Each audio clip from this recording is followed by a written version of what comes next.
আকবার, নারায়ে তাকবীর, আল্লাহু আকবার। মিজানুর রহমান আজারী সাহেবের আগমন, শুভেচ্ছা স্বাগত, পটুয়াখালীর পক্ষ থেকে, লাল গোলাপ শুভেচ্ছা, ওয়ার ফাউন্ডেশনের পক্ষ থেকে, লাল গোলাপ শুভেচ্ছা, বরিশালের পক্ষ থেকে, লাল গোলাপ শুভেচ্ছা। আল কোরআনের আলো ঘরে ঘরে জালো, মিজানুর রহমান আজারীর আগমন, শুভেচ্ছার স্বাগতম, নারায়ে তাকবীর।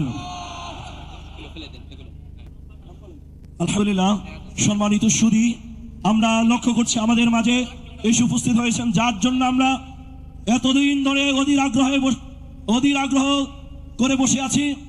দূর দূরান্ত থেকে ছুটে এসেছি সেই আমাদের প্রিয় মুখ, লক্ষ কোটি মানুষের হৃদয়ের স্পন্দন, প্রিয় মুফাসসির ডক্টর মিজানুর রহমান আল আজহারী। আজকের প্রোগ্রামের পক্ষ থেকে মোবারকবাদ জানাই। সম্মানিত সুধী, এই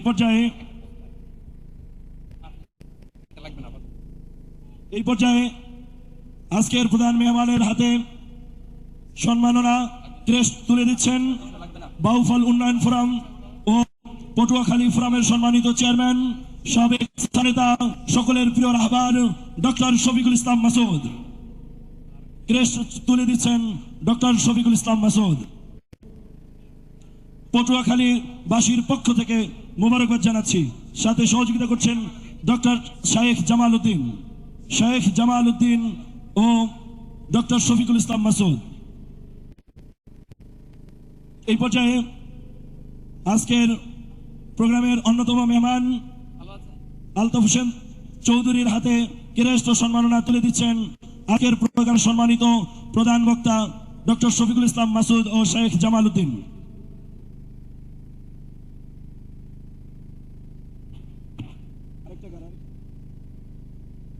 আজকের প্রোগ্রামের সম্মানিত প্রধান বক্তার হাতে ক্রেস্ট তুলে দিচ্ছেন শফিকুল ইসলাম মাসুদ ভাইয়ের হাতে ক্রেস্ট তুলে দিচ্ছেন আজকের প্রোগ্রামের সম্মানিত মেহমান শেখ জামাল উদ্দিন। আজকের প্রোগ্রামের পক্ষ থেকে সম্মানিত মেহমান বৃন্দদেরকে আন্তরিক মোবারক জানাই।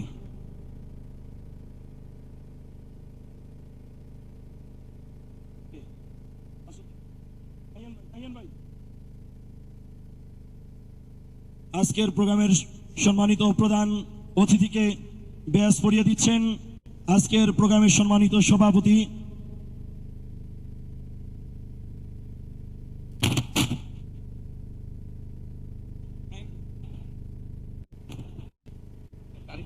সংগ্রামী পটুয়াখালীবাসী, আজকের এই ঐতিহাসিক তাফসিরুল কোরআন মাহফিলে এ পর্যায়ে তাফসির পেশ করবেন আন্তর্জাতিক খ্যাতি সম্পন্ন মুফাসসিরে কোরআন,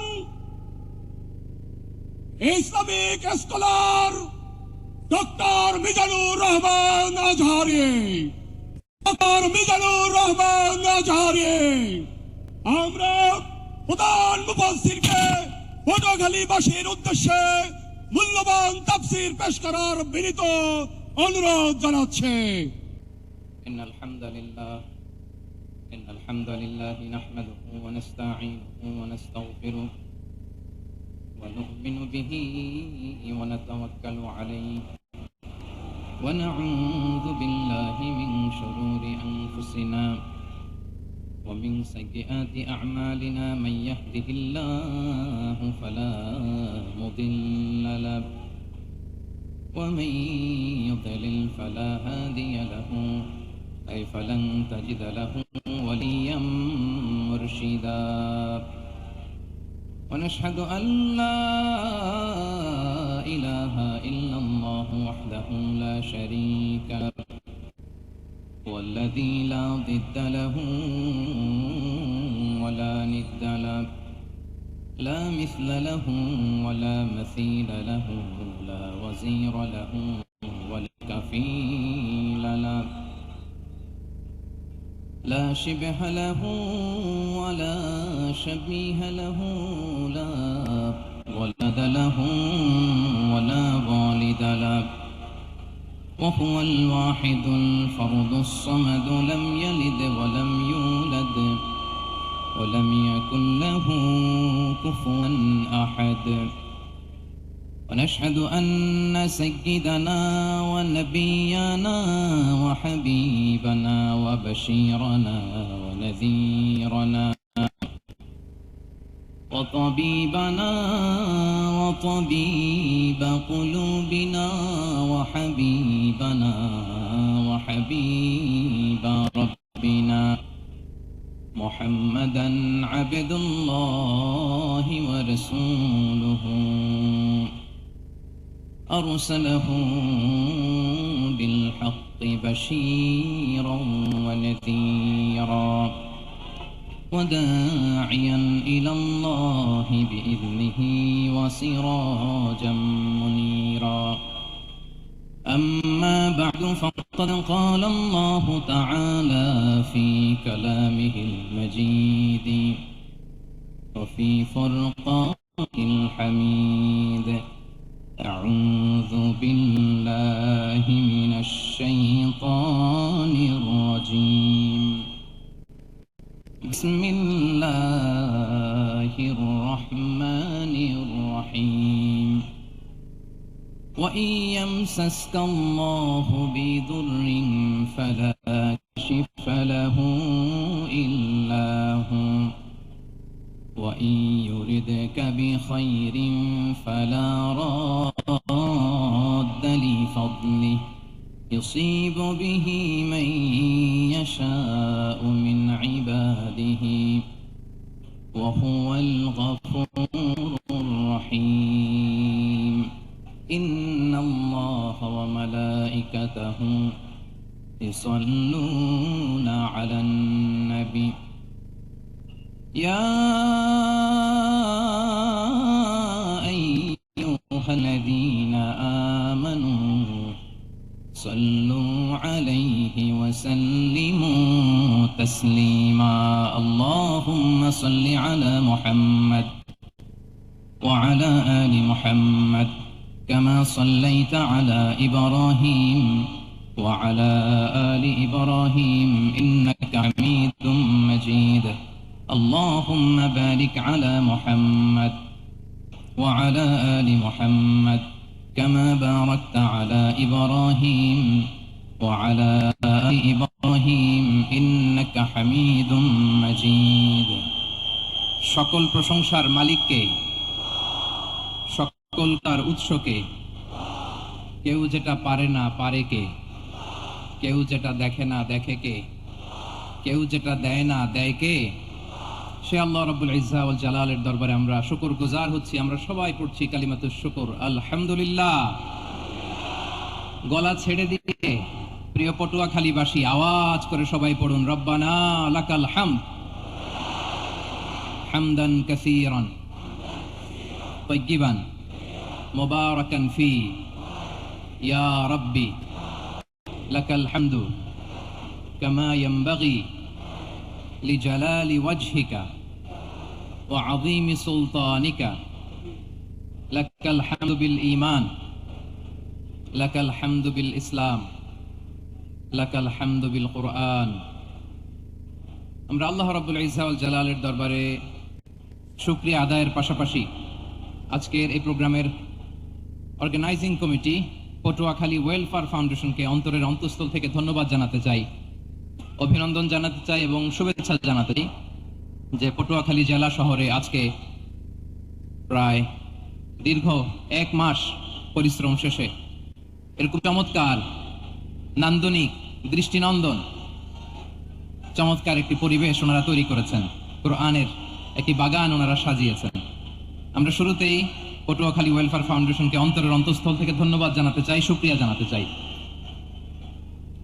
ধন্যবাদ জানাতে চাই আজকের প্রোগ্রামের সম্মানিত সভাপতি অ্যাডভোকেট মোহাম্মদ নাজমুল আহসান ভাইকে আজকের প্রোগ্রামে প্রধান বক্তা হিসেবে উপস্থিত আছেন আপনাদের অত্র এলাকার গণমানুষের নেতা মাটি মানুষের নেতা ডক্টর মোহাম্মদ শফিকুল ইসলাম মাসুদ সাবেক জাতীয় ছাত্র নেতা ও চেয়ারম্যান বাউফল উন্নয়ন ফোরাম ও পটুয়াখালী ফোরাম প্রধান অতিথি হিসেবে আজকের প্রোগ্রামে আসন অলঙ্কৃত করেছেন এয়ার ভাইস মার্শাল অবসরপ্রাপ্ত আলহাজ আলতাফ হোসেন চৌধুরী সাবেক স্বরাষ্ট্র বাণিজ্য মন্ত্রী গণপ্রজাতন্ত্র সরকার বিশেষ অতিথি হিসেবে অত্র এলাকার অনেক গণ্যমান্য ব্যক্তিবর্গ আমাদের আজকের এই প্রোগ্রামে উপস্থিত হয়েছেন।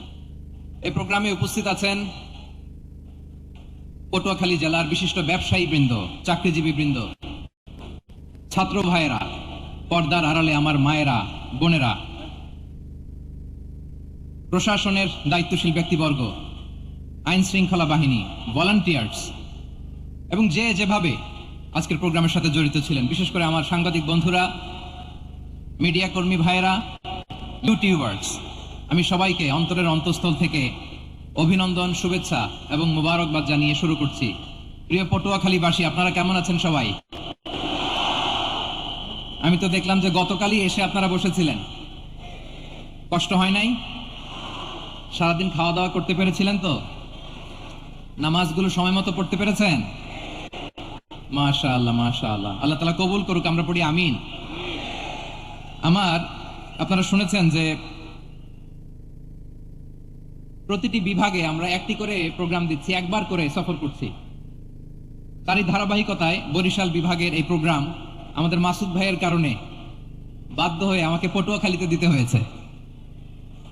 মাসুদ ভাই এমন ভাবে ধরেছেন, রিকোয়েস্ট করেছেন, সেটাকে ডিনাই করার, রিজেক্ট করে দেওয়ার সুযোগ আর হয়নি। আলহামদুলিল্লাহ, খুব চমৎকার একটি শহর, অসাধারণ একটি করি। আমি উপর থেকে দেখছিলাম, খুব গোছানো, খুবই গোছানো সুন্দর একটি শহর, আলহামদুলিল্লাহ। আর পাশেই আছে আপনাদের বিশাল সমুদ্র সৈকত, যেখান থেকে সূর্যোদয় সূর্যাস্ত একসাথে দেখা যায়, ঠিক কিনা বলেন? বরিশাল বিভাগের প্রতি আগে থেকেই আমার আলাদা একটা টান,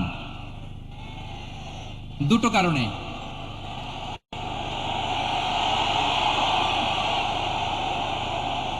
আলহামদুলিল্লাহ, আলহামদুলিল্লাহ, মাশা আল্লাহ।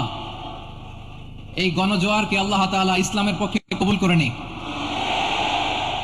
এই প্রাণ ঢালা উচ্ছ্বাস, ভালোবাসা, এটা কোরআনের জন্য, ইসলামের জন্য, ঠিক কিনা বলেন? কোন অপশক্তি এই গণজোয়ারকে ঠেকাতে পারবে না, কারণ যে ভালোবাসা আল্লাহর জন্য হয় সেটাকে ঠেকানো যায় না, ঠিক কিনা বলেন? আমার প্রাণ প্রিয় পটুয়াখালীবাসী ভাইরা, বিশেষ দুটি কারণে বরিশাল বিভাগের প্রতি আমার আলাদা একটা ভালো লাগা। এর কারণ, এই অঞ্চলে আলেম ওলামা বেশি, ঠিক কিনা বলেন? আজকে প্রোগ্রামে অনেক কওমি মাদ্রাসার মুহতামিম সাহেবরা এসেছেন, আমি শুনেছি।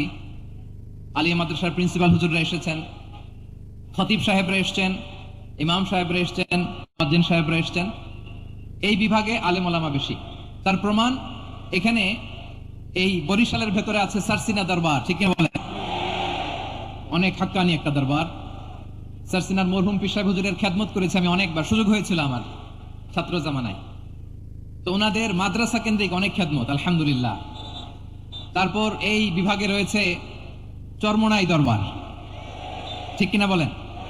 ওনাদেরও বিশাল মাদ্রাসা, ধর্মীয় অঙ্গনে, মাদ্রাসা অঙ্গনে, রাজনৈতিক অঙ্গনে ওনাদের অনেক খেদমত। তারপরে এখানে আছে ঝালকাঠি এনএস কামিল মাদ্রাসা। আমরা কায়েদ সাহেব হুজুরের কথা শুনেছি, আল ইত্তেহাদ মা আল ইখতিলাফ, মতবিরোধের সাথে ঐক্য, অসাধারণ কথা। এই সমস্ত বড় বড় আল্লাহওয়ালাদের আগমন এই ভূখণ্ডে হওয়ার কারণে এখানে ধর্মীয় বিশৃঙ্খলা, মারামারি কম, আছে ঐক্য, ঠিক কিনা বলেন? বরিশাল বিভাগের প্রতি আমার বিশেষ ভালোবাসার এটা একটা কারণ। দুই নম্বর কারণ হচ্ছে, আমি ঢাকাতে যে মাদ্রাসায় পড়েছি, দারুন নাজাত সিদ্দিকিয়া কামিল মাদ্রাসা, আমার মাদ্রাসার শিক্ষক মন্ডলীর অধিকাংশ হচ্ছে এই বরিশালের, আলহামদুলিল্লাহ। আমাদের শ্রদ্ধেয় প্রিন্সিপাল হুজুর আখম আবু বকর সিদ্দিক হাফিজাহুল্লাহ ওয়া রাআহ, উনি এলাকার সহ পুরো দারুন নাজাত মাদ্রাসার অধিকাংশ আসাতাজা ইকরাম এই ভূখণ্ডের, এই অঞ্চলের হওয়ার কারণে ছোটবেলা থেকেই বরিশালের প্রতি আমার একটি ভালোবাসা। তো আমি অন্তরের অন্তঃস্থল থেকে আবারও শুভেচ্ছা জানাতে চাই। আমি আমাদের অনেক ভাইদেরকে দেখতে পাচ্ছি, আপনারা বসার জায়গা পাননি, দাঁড়িয়ে আছেন এবং খুবই নিশ্চুপ, শান্ত, সুশৃঙ্খল। The people of Barisal, they are very smart, আলহামদুলিল্লাহ, মাশাআল্লাহ। এবং শ্রোতা যাদেরকে দেখতে পাচ্ছি, বেশিরভাগের বয়স 15 থেকে 25। জেনজি, যেখানেই যাই জেনজি আমারে ছাড়ে না, মাশাআল্লাহ। এরাই আগামীর বাংলাদেশ, এরাই বাংলাদেশ। এদের হাতে নিরাপদ আমার লাল সবুজের পতাকা, এদের হাতে নিরাপদ 56,000 বর্গ মাইলের প্রতিটি ইঞ্চি মাটি। এজন্য তোমাদেরকে সাবধান থাকতে হবে, সজাগ থাকতে হবে, দেশের জন্য, এদেশের সার্বভৌমত্বের জন্য, ঠিক প্রিয় ভাইরা, আমি দেখতে চাচ্ছি আপনাদের এই বরিশাল বিভাগের ভোলা জেলা আছে না একটা, দ্বীপ জেলা, ওখান থেকে কেউ আসতে পারছেন নাকি? হ্যাঁ, আল্লাহু আকবার, আসছে তো, ওই যে হাত দেখা যাচ্ছে। সর্বনাশ, মাশাআল্লাহ, ঠিক আছে, আল্লাহ আমার ভাইদেরকে তুমি কবুল করো। বরগুনা জেলা থেকে কেউ এসেছেন আজকের প্রোগ্রামে? ইয়া সালাম, মাশাআল্লাহ মাশাআল্লাহ, ওয়েলকাম ওয়েলকাম, ঠিক আছে। পিরোজপুর জেলার কেউ এসেছেন? পিরোজপুর জেলা থেকে মাশাআল্লাহ অনেক ভাইরা এসেছেন। ঝালকাঠি, মাশাআল্লাহ, ঝালকাঠির অনেক আসছে। তারপর বরিশাল জেলা থেকে কারা কারা এসেছেন? বরিশাল, মাশাআল্লাহ তাবারাকাল্লাহ।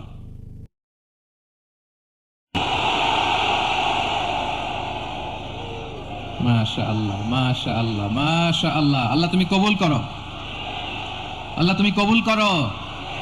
লিল্লাহি তাকবীর, লিল্লাহি তাকবীর। হাত নামান। প্রিয় ভাইরা, আসুন আমরা কাল বিলম্ব না করে আজকের পটুয়াখালী জেলা শহরের, মাশাআল্লাহ, ওই যে লক্ষ্মীপুর থেকে আমাদের ভাই এসে প্লেকার্ড নিয়ে দাঁড়াইছে, ঠিক আছে, প্লেকার্ড দেখেছি, ফি আমানিল্লাহ। আচ্ছা, এই বরিশাল বিভাগের বাইরে থেকে কারা কারা আসছেন দেখি, কেউ আছেন কিনা? মাশাআল্লাহ অনেক, মাশাআল্লাহ, আল্লাহ কবুল করুক, আল্লাহ কবুল করুক, ফি আমানিল্লাহ। চাঁদপুর, ঠিক আছে ঠিক আছে, হ্যাঁ, ইলিশের বাড়ি চাঁদপুর, ঠিক আছে, মাশাআল্লাহ। বসুন বসুন। সম্মানিত ভাইয়েরা, আসুন আমরা মূল আলোচনার দিকে চলে যাই। আজকে আমরা যে টপিকটা নিয়ে আলোচনা করব সেটা হচ্ছে, আমরা যে জীবনে বিপদে পড়ি, আমরা বিপদে পড়লে আমাদেরকে উদ্ধার করে কে? আল্লাহ ছাড়া আমাদের বাঁচানোর কেউ আছে? উদ্ধার করার কেউ আছে? রক্ষা করার কেউ আছে? কাছে আমাদের যাই দরকার হোক, আমরা ফরিয়াদ করব কার কাছে?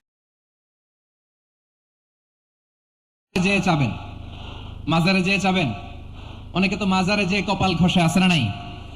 মাজারে যেয়ে সন্তান চায়, আছে? এই এলাকায় নাই, এই এলাকার লোকদের আকীদা খালিস আমি জানি। মাজারে যেয়ে কপাল ঘষে আর সন্তান চায়। আচ্ছা, মাজারে গেলে সন্তান পাওয়া যায়? আচ্ছা, মাজারে না গেলে যদি বাচ্চা না হতো, গরু ছাগলের যে বাচ্চা হয়, ওরা কোন মাজারে মানত করে বলেন? কথা কি বুঝতেছেন?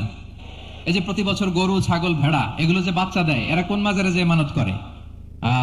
এজন্য চাইতে হবে একজনের কাছে, তিনি কে? আমার প্রিয় পটুয়াখালীবাসী, মাজার জিয়ারত করা সুন্নাহ। আমরা মাজার জিয়ারত করব, আল্লাহ ওয়ালাদের কবরে যাব, আমরা সেখানে যে সালাম দিব, দোয়া করব, নিজের জন্য করব, কবরে শুয়ে থাকা মাইয়েতের জন্য করব, পুরো মুসলিম উম্মার জন্য করব। কিন্তু কবরে যিনি শুয়ে আছে, ওই বাবার কাছে সন্তান চাওয়া যাবে? চাকরি চাওয়া যাবে? সফলতা চাওয়া যাবে? সফলতা দেয় কে? সবাই বলেন নাই, আওয়াজ করে বলেন, সফলতা দেওয়ার মালিক কে? একথাই রব্বুল আলামিন বলেন, ওয়া ইয়ামসাসকাল্লাহু বিদুররিন ফালা কাশিফা লাহু ইল্লা হু ওয়া ইয়ুরিদকা বিখাইরিন ফালা রাদ্দা লিফাদলি ইউসিবু বিহি মান ইয়াশাউ মিন ইবাদিহি ওয়া হুয়াল গফুরুর রহিম। আল্লাহু আকবার। আল্লাহ বললেন, ওয়া ইয়ামসাসকাল্লাহু বিদুররিন ফালা কাশিফা লাহু ইল্লা হু। আল্লাহ যদি তোমাকে কোনো বিপদ স্পর্শ করায়, আল্লাহ যদি তোমারে কোনো বিপদে ফেলে দেয়, ওই বিপদ থেকে উদ্ধার করার তিনি ছাড়া আর কেউ নাই। জোরে বলেন ঠিক কিনা? তিনি যদি কোনো বিপদে ফেলেন, তিনি ছাড়া বিপদ থেকে উদ্ধার করার কেউ নাই। আর তিনি যদি তোমার প্রতি কোনো অনুগ্রহ করতে চান, ওই অনুগ্রহ ঠেকিয়ে দেওয়ার ক্ষমতাও কারো নাই। আল্লাহ যদি আপনার সফলতা দিতে চায়, পৃথিবীর কোন শক্তি ওই সফলতাকে থামাতে পারে? এজন্য আল্লাহ বললেন, খবরদার, চিন্তার আকীদা খালিস করে নাও। ওয়া ইয়ামসাসকাল্লাহু বিদুররিন ফালা কাশিফা লাহু ইল্লা হু। আল্লাহ বিপদে ফেললে বিপদ থেকে উদ্ধার করার কেউ থাকে না। আর আল্লাহ যদি তোমার প্রতি দয়া দেখাতে চান, অনুগ্রহ করতে চান, ওই অনুগ্রহকে প্রতিরোধ করার মতো ক্ষমতা কারো নাই। তিনি তার বান্দাদের মধ্য থেকে যাকে ইচ্ছা তাকে দেন, যত ইচ্ছা তত দেন। তিনি ক্ষমাশীল, তিনি মেহেরবান। সুবহানাল্লাহ। তিনি ক্ষমাশীল, তিনি মেহেরবান। তাহলে এই আয়াত থেকে আমরা বুঝতে পারলাম, আমরা যদি বিপদে পড়ি, আমাদেরকে কেউ বাঁচাতে পারে না। আমার বাবা আমারে বাঁচাতে পারে? হ্যাঁ? আমার মা আমাকে বাঁচাতে পারে? আমার বন্ধু আমারে বাঁচাতে পারে? আমার দলের কর্মী আমাকে বাঁচাতে পারে? আমার পীর সাহেব আমারে বাঁচাতে পারে? আমার পটুয়াখালীর ভাইরা খেয়াল রাখবেন, বাঁচাতে পারে এক মহান সত্তা, উদ্ধার করতে পারে এক মহান সত্তা। চিৎকার করে বলুন তিনি কে? আবার আল্লাহ বললেন, আম্মাই ইউজিবুল মুত্তাররা ইযা দাআহু ওয়া ইয়াকশিফুস সুআ ওয়া ইয়াজআলুকুম খুলাফাআল আরদ আইলাহুম মা'আল্লাহ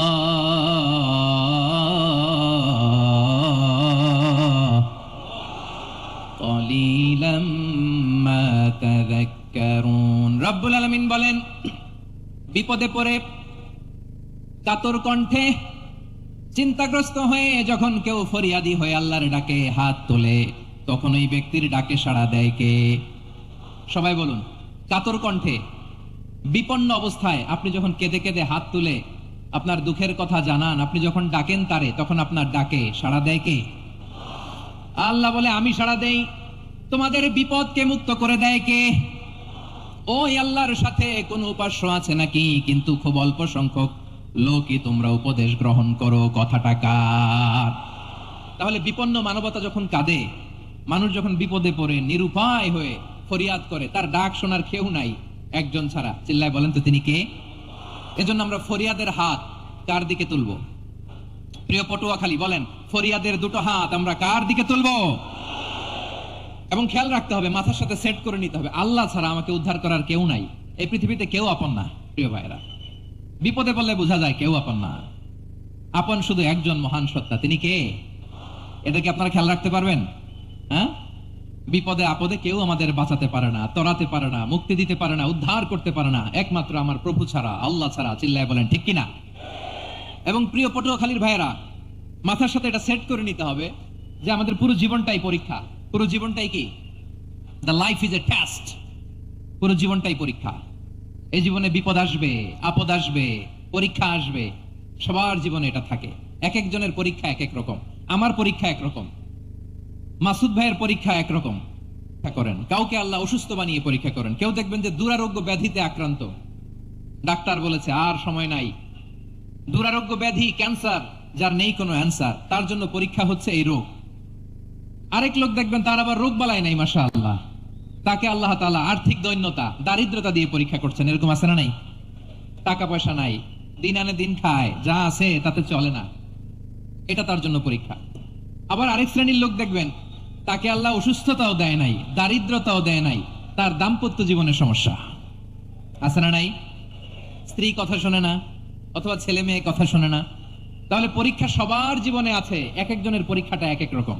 আল্লাহ তাআলা দেখতে চায় যে এই পরীক্ষার সময় আমরা কিরকম রেসপন্স করি, how to deal with the test.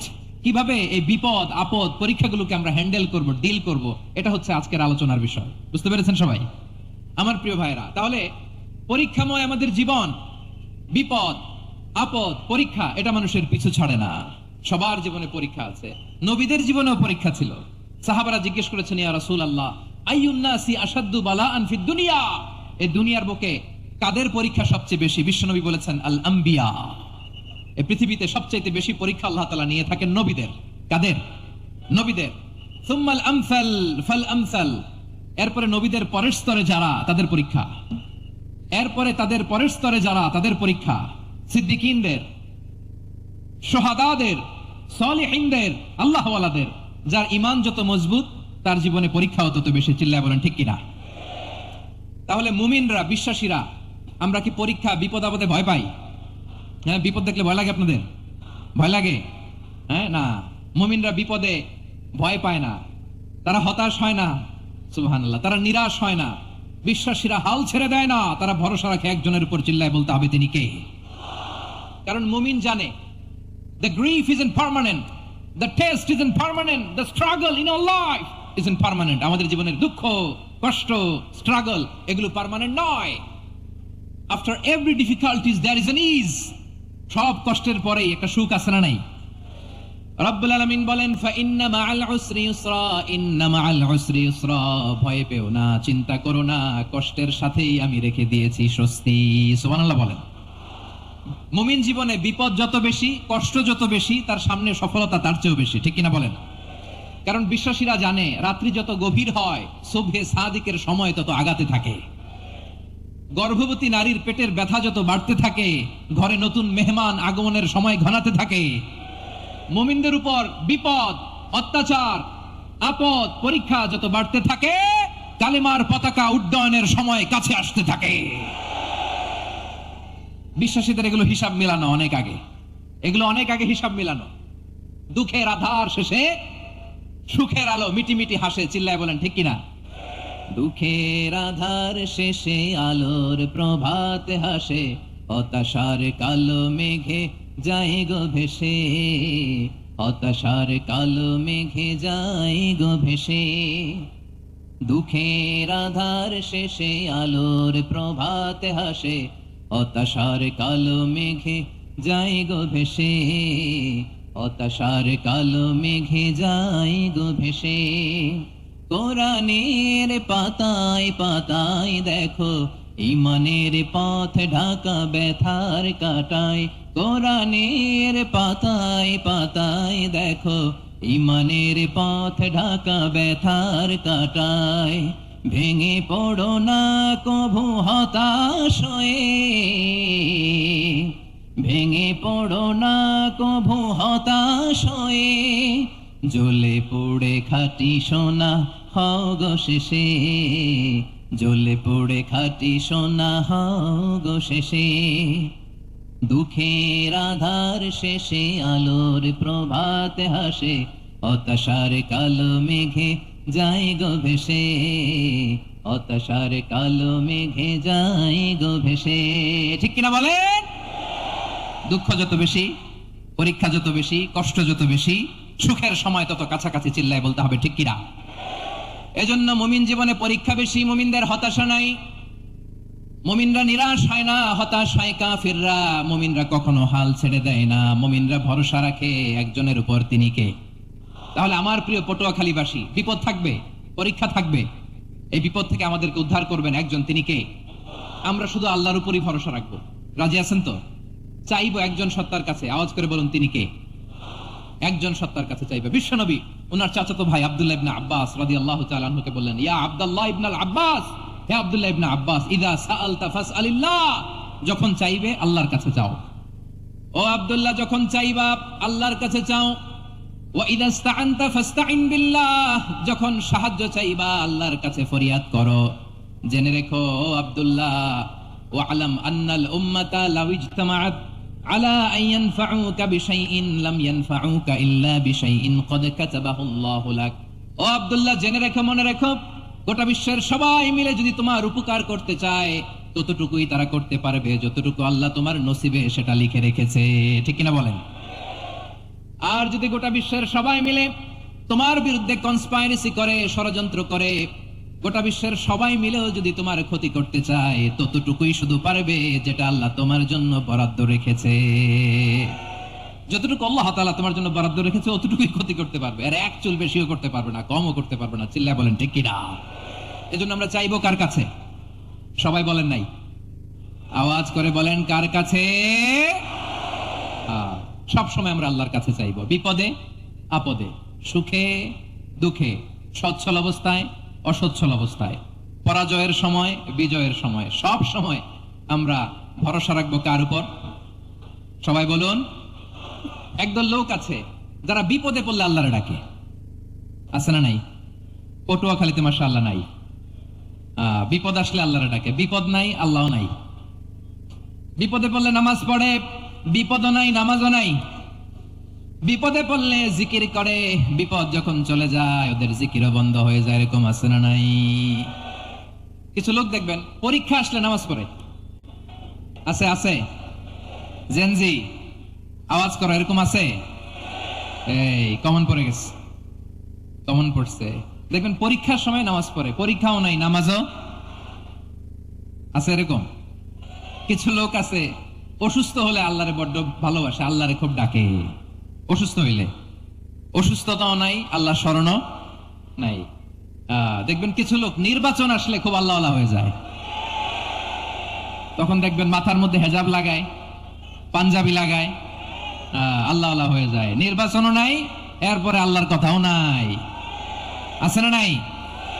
না, এরকম হওয়া যাবে না। সব সময় আমরা আল্লাহরে ডাকবো, বিপদে আপদে সব সময় ভরসা রাখবো আমরা একজনের উপর। আওয়াজ করে বলেন তিনি কে? এ কথাই আল্লাহ তাআলা আমাদের চোখে আঙ্গুল দিয়ে জানিয়ে দিলেন, ফাইদা রাকিবু ফিল ফুলকি দা'আবুল্লাহ মুখলিসিনা লাহুদ্দিন ফালাম্মা নাজ্জাহুম ইলাল বাররি ইযা হুম ইউশরিকুন। আল্লাহ বলে একদল লোক আছে, তারা যখন নৌযানে চড়ে, জলযানে চড়ে, সাগরের মধ্যে যখন জাহাজে চড়ে, লঞ্চে চড়ে, তারা যখন তুফানের সম্মুখীন হয় তখন তারা আল্লাহরে বড্ড বেশি ডাকে, একান্ত ভাবে ডাকে, বিশুদ্ধ চিত্তে ডাকে। আবার তুফান থেকে তাদেরকে সেফ জোনে নিয়ে, নিরাপদ জোনে নিয়ে যখন বন্দরে আমি আল্লাহ তাদেরকে ভিড়িয়ে দেই, ওই লোকগুলো আবার আমি আল্লাহর সাথে শিরিক করে। এরকম আছে না নাই?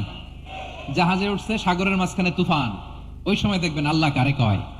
এই কথা তো আপনাদেরকে বোঝানো সহজ, আপনারা তো নদীর দেশের মানুষ। লঞ্চে চড়েন নাই কারা কারা দেখি? লঞ্চে চড়ছেন?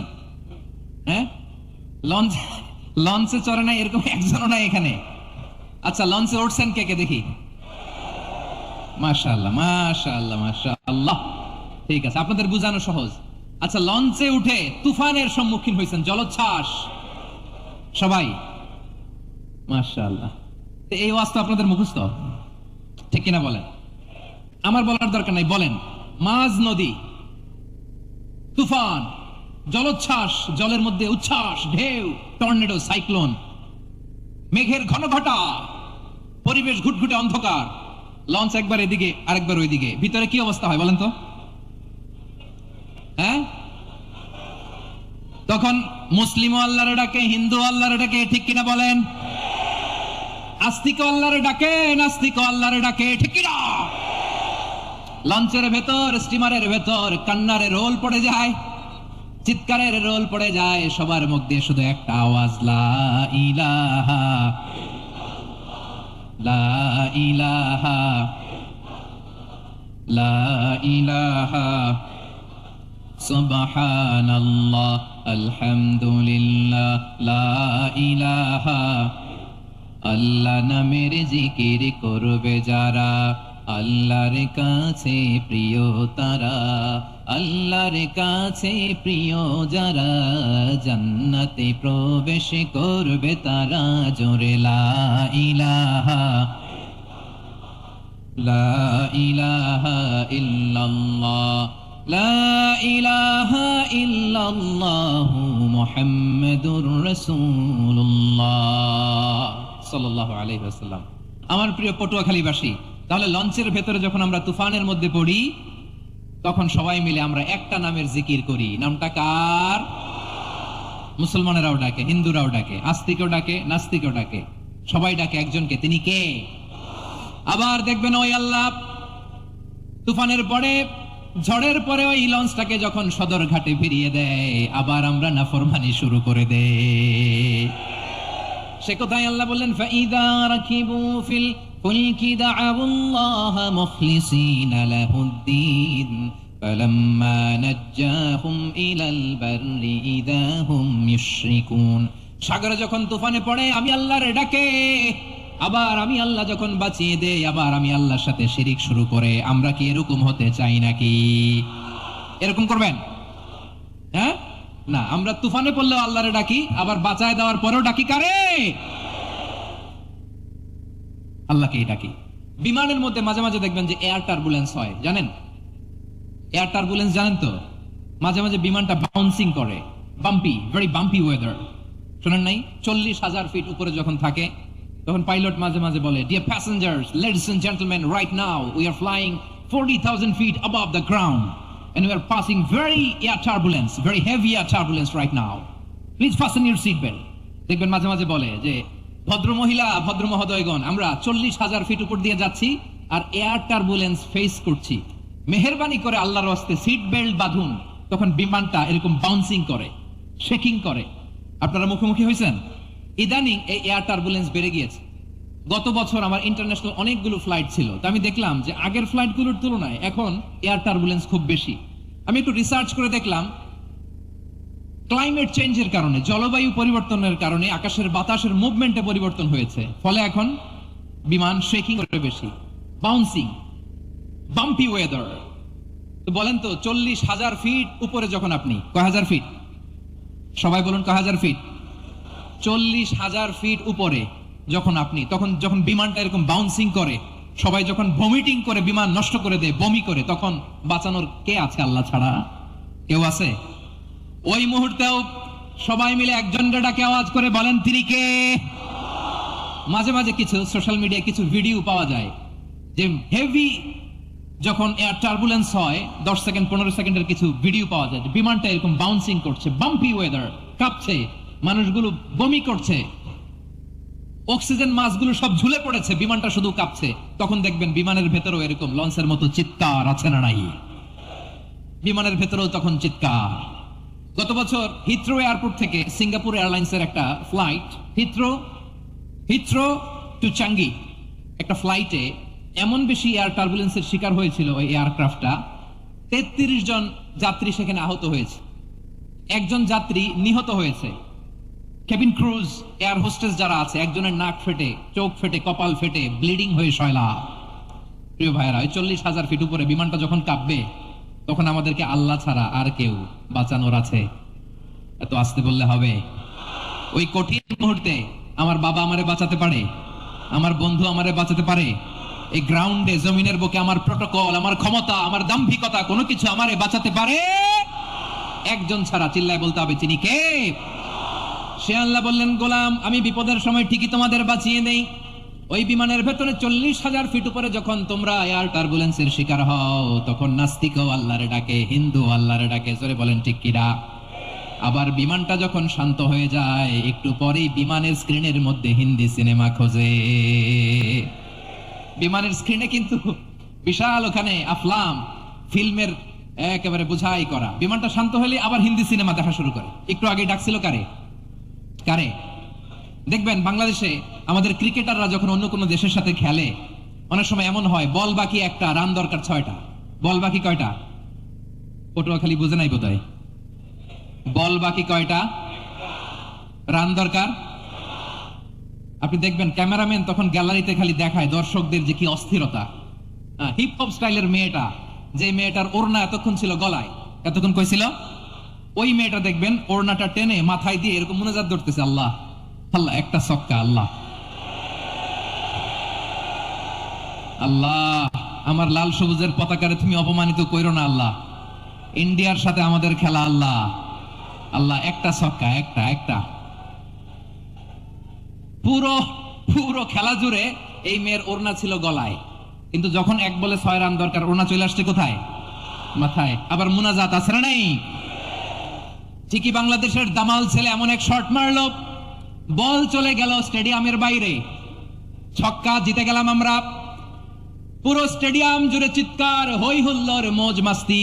যেই মেয়েটা মাথার মধ্যে ওড়না দিয়ে এতক্ষণ সুবহানাল্লাহ সুবহানাল্লাহ বলে আল্লাহর কাছে দোয়া করেছে, ওই মেয়ে এখন আবার ওড়না ফেলে দিয়ে নাচা শুরু করে দিয়েছে। তাহলে আল্লাহর ভয়, আল্লাহর প্রতি আস্থা, বিশ্বাস, ভালোবাসা, এটা কি ক্ষণিকের জন্য? মানে আমার যখন লাগবে তখন আল্লাহর ইউজ করবো নাকি?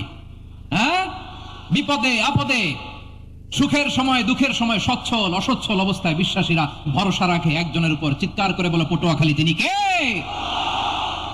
সে আল্লাহ বললেন, গোলাম মনে করো না জাহাজ থেকে সদরঘাটে ভিড়িয়ে দিলাম, তুমি নিরাপদ হয়ে গেছো। মনে করো না 40,000 ফিট থেকে সেফ ল্যান্ডিং এর পরে এয়ারপোর্টে নেমে গেলেই তুমি নিরাপদ হয়ে গেছো। ও মিয়া, বিপদ কি শুধু সাগরে আর আকাশে? ঘরের বিপদ, ঘরের ভেতরও বিপদ আসতে পারে কি পারে না? এজন্য সূরা মুলক আল্লাহ বললেন, আমিনতুম মান ফিস সামাই আন ইয়াখসিফা বিকুমুল আরদা ফাইদা হিয়া তামুর। তোমরা কি ভাবছো তোমরা নিরাপদ? সাগরের মধ্যে তুফান, আল্লাহ আল্লাহ ডাকলাম, সদরঘাটে যে পড়ছি, বেঁচে গেছেন তো আপনি। আর পাবে আপনারে আল্লাহ? আল্লাহর তো সাগরের মাঝখানে তো আল্লাহ আপনার পাইছিল, আর তো পাবে না। আর পাবে আপনারে? আর আল্লাহ ধরতে পারবে আপনারে? ঘরের ভেতরও বিপদ দিয়ে আটকাতে পারে কে? 5 স্টার 7 স্টার হোটেলের ভেতরেও আমাকে বিপদের মধ্যে ফেলে দিতে পারেন কে? আল্লাহ বললেন, তোমরা কি ভেবেছো তোমরা নিরাপদ? আমি চাইলে ল্যান্ডস্লাইডস, ভূমি ধস দিয়ে 1 লক্ষ এক মুহূর্তে নিয়ে যেতে পারি।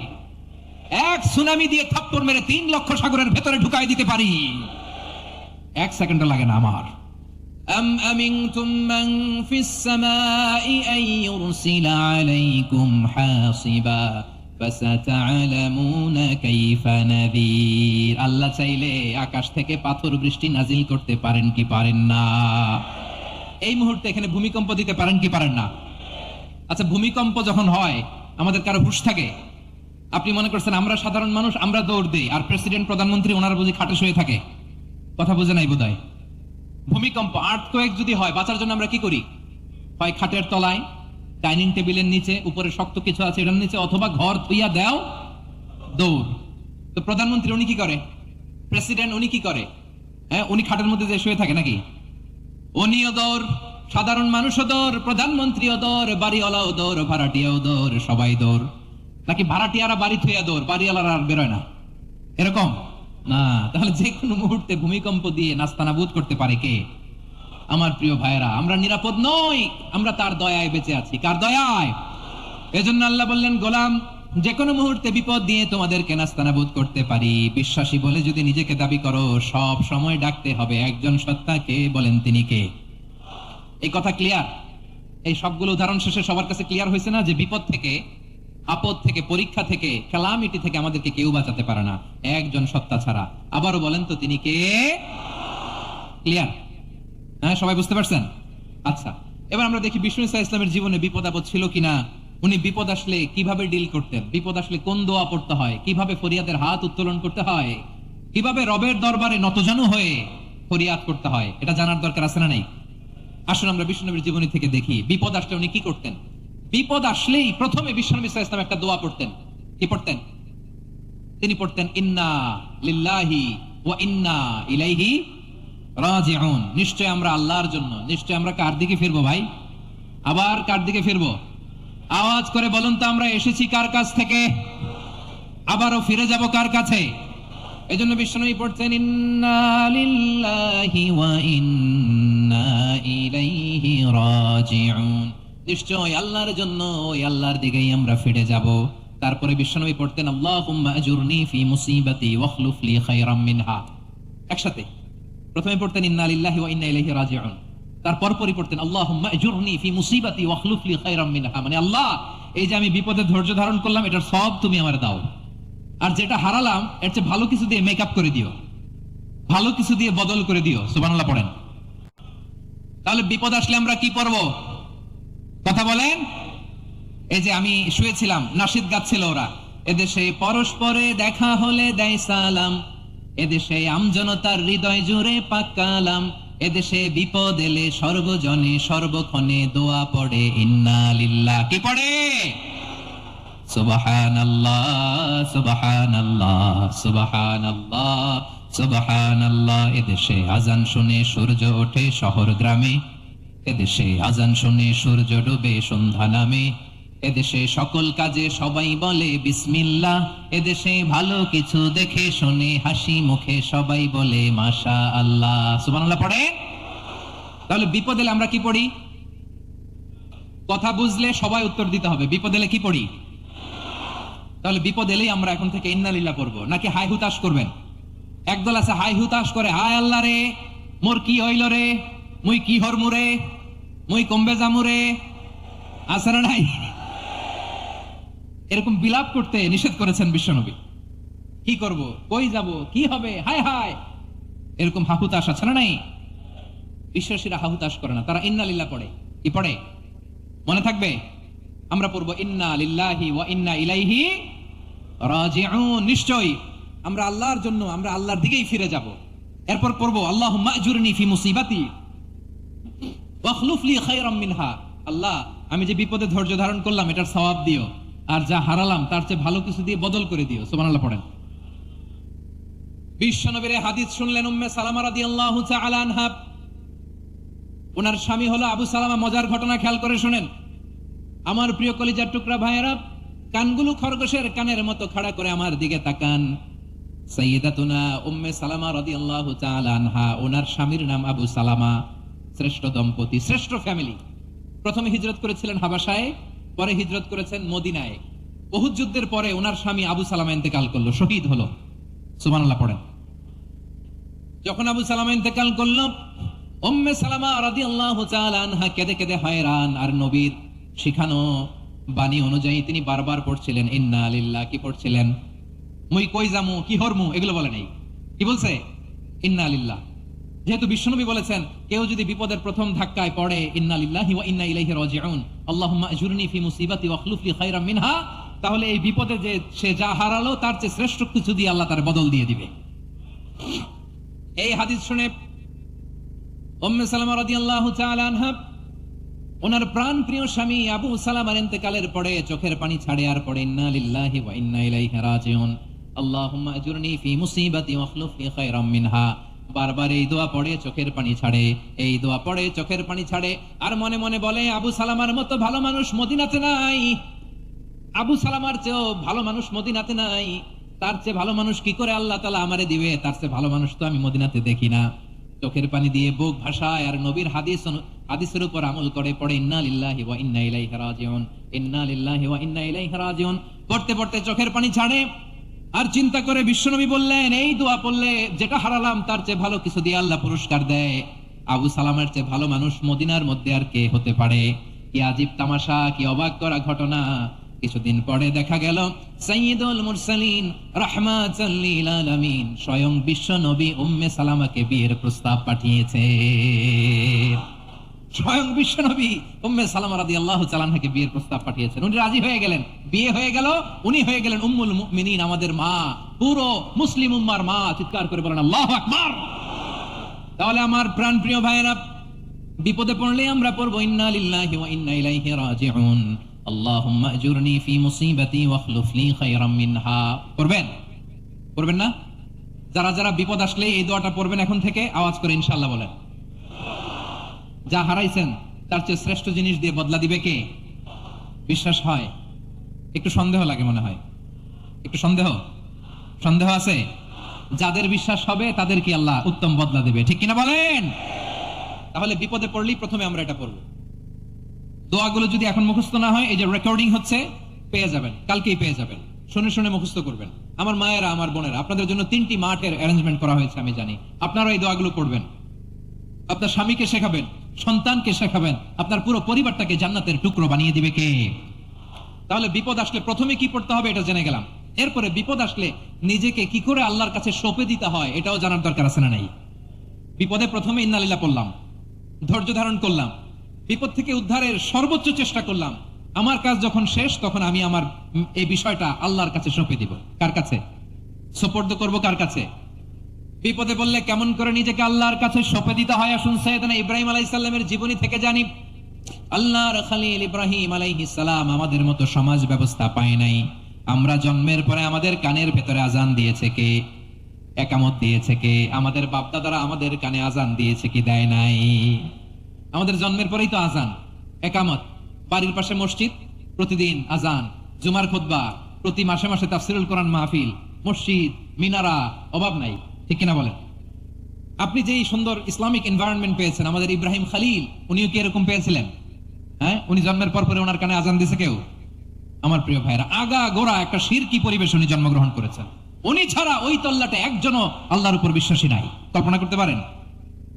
গোটা তল্লাটে, গোটা দেশে বিশ্বাসী মুমিন, আল্লাহর উপর বিশ্বাস স্থাপনকারী কয়জন? সবাই বলেন কয়জন? বাকি সব মুশরিক।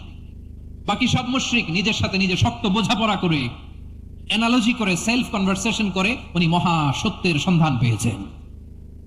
উনি আকাশের তারা দেখে ভাবে মনে হয় এটাই আমার খোদা, পরে দেখে তারা নাই, মনে মনে বলে না তাইলে এটা না। আবার চাঁদ দেখে বলে চাঁদটা বড় মায়া লাগে, মনে হয় এটাই আমার রব, পরে দেখে চাঁদও নাই, কয় না এটা না। এরপরে দ্বীপ প্রহরের জলজলে সূর্যটা খা খা করে গোটা পৃথিবীটারে রৌদ্র দিয়ে তাতিয়ে রাখে। তিনি ভাবলেন মনে হয় এটাই আমার রব, কারণ এটাই তো সবচেয়ে বড়। কিন্তু বিকেল বেলা ওই সূর্যটাও যখন চলে যায়, সাইয়েদনা ইব্রাহিম বলে না এটাও তো নাই, আমার খোদা যদি আমারে ছেড়ে চলে যায়, বিপদে পড়লে আমারে উদ্ধার করবে কে?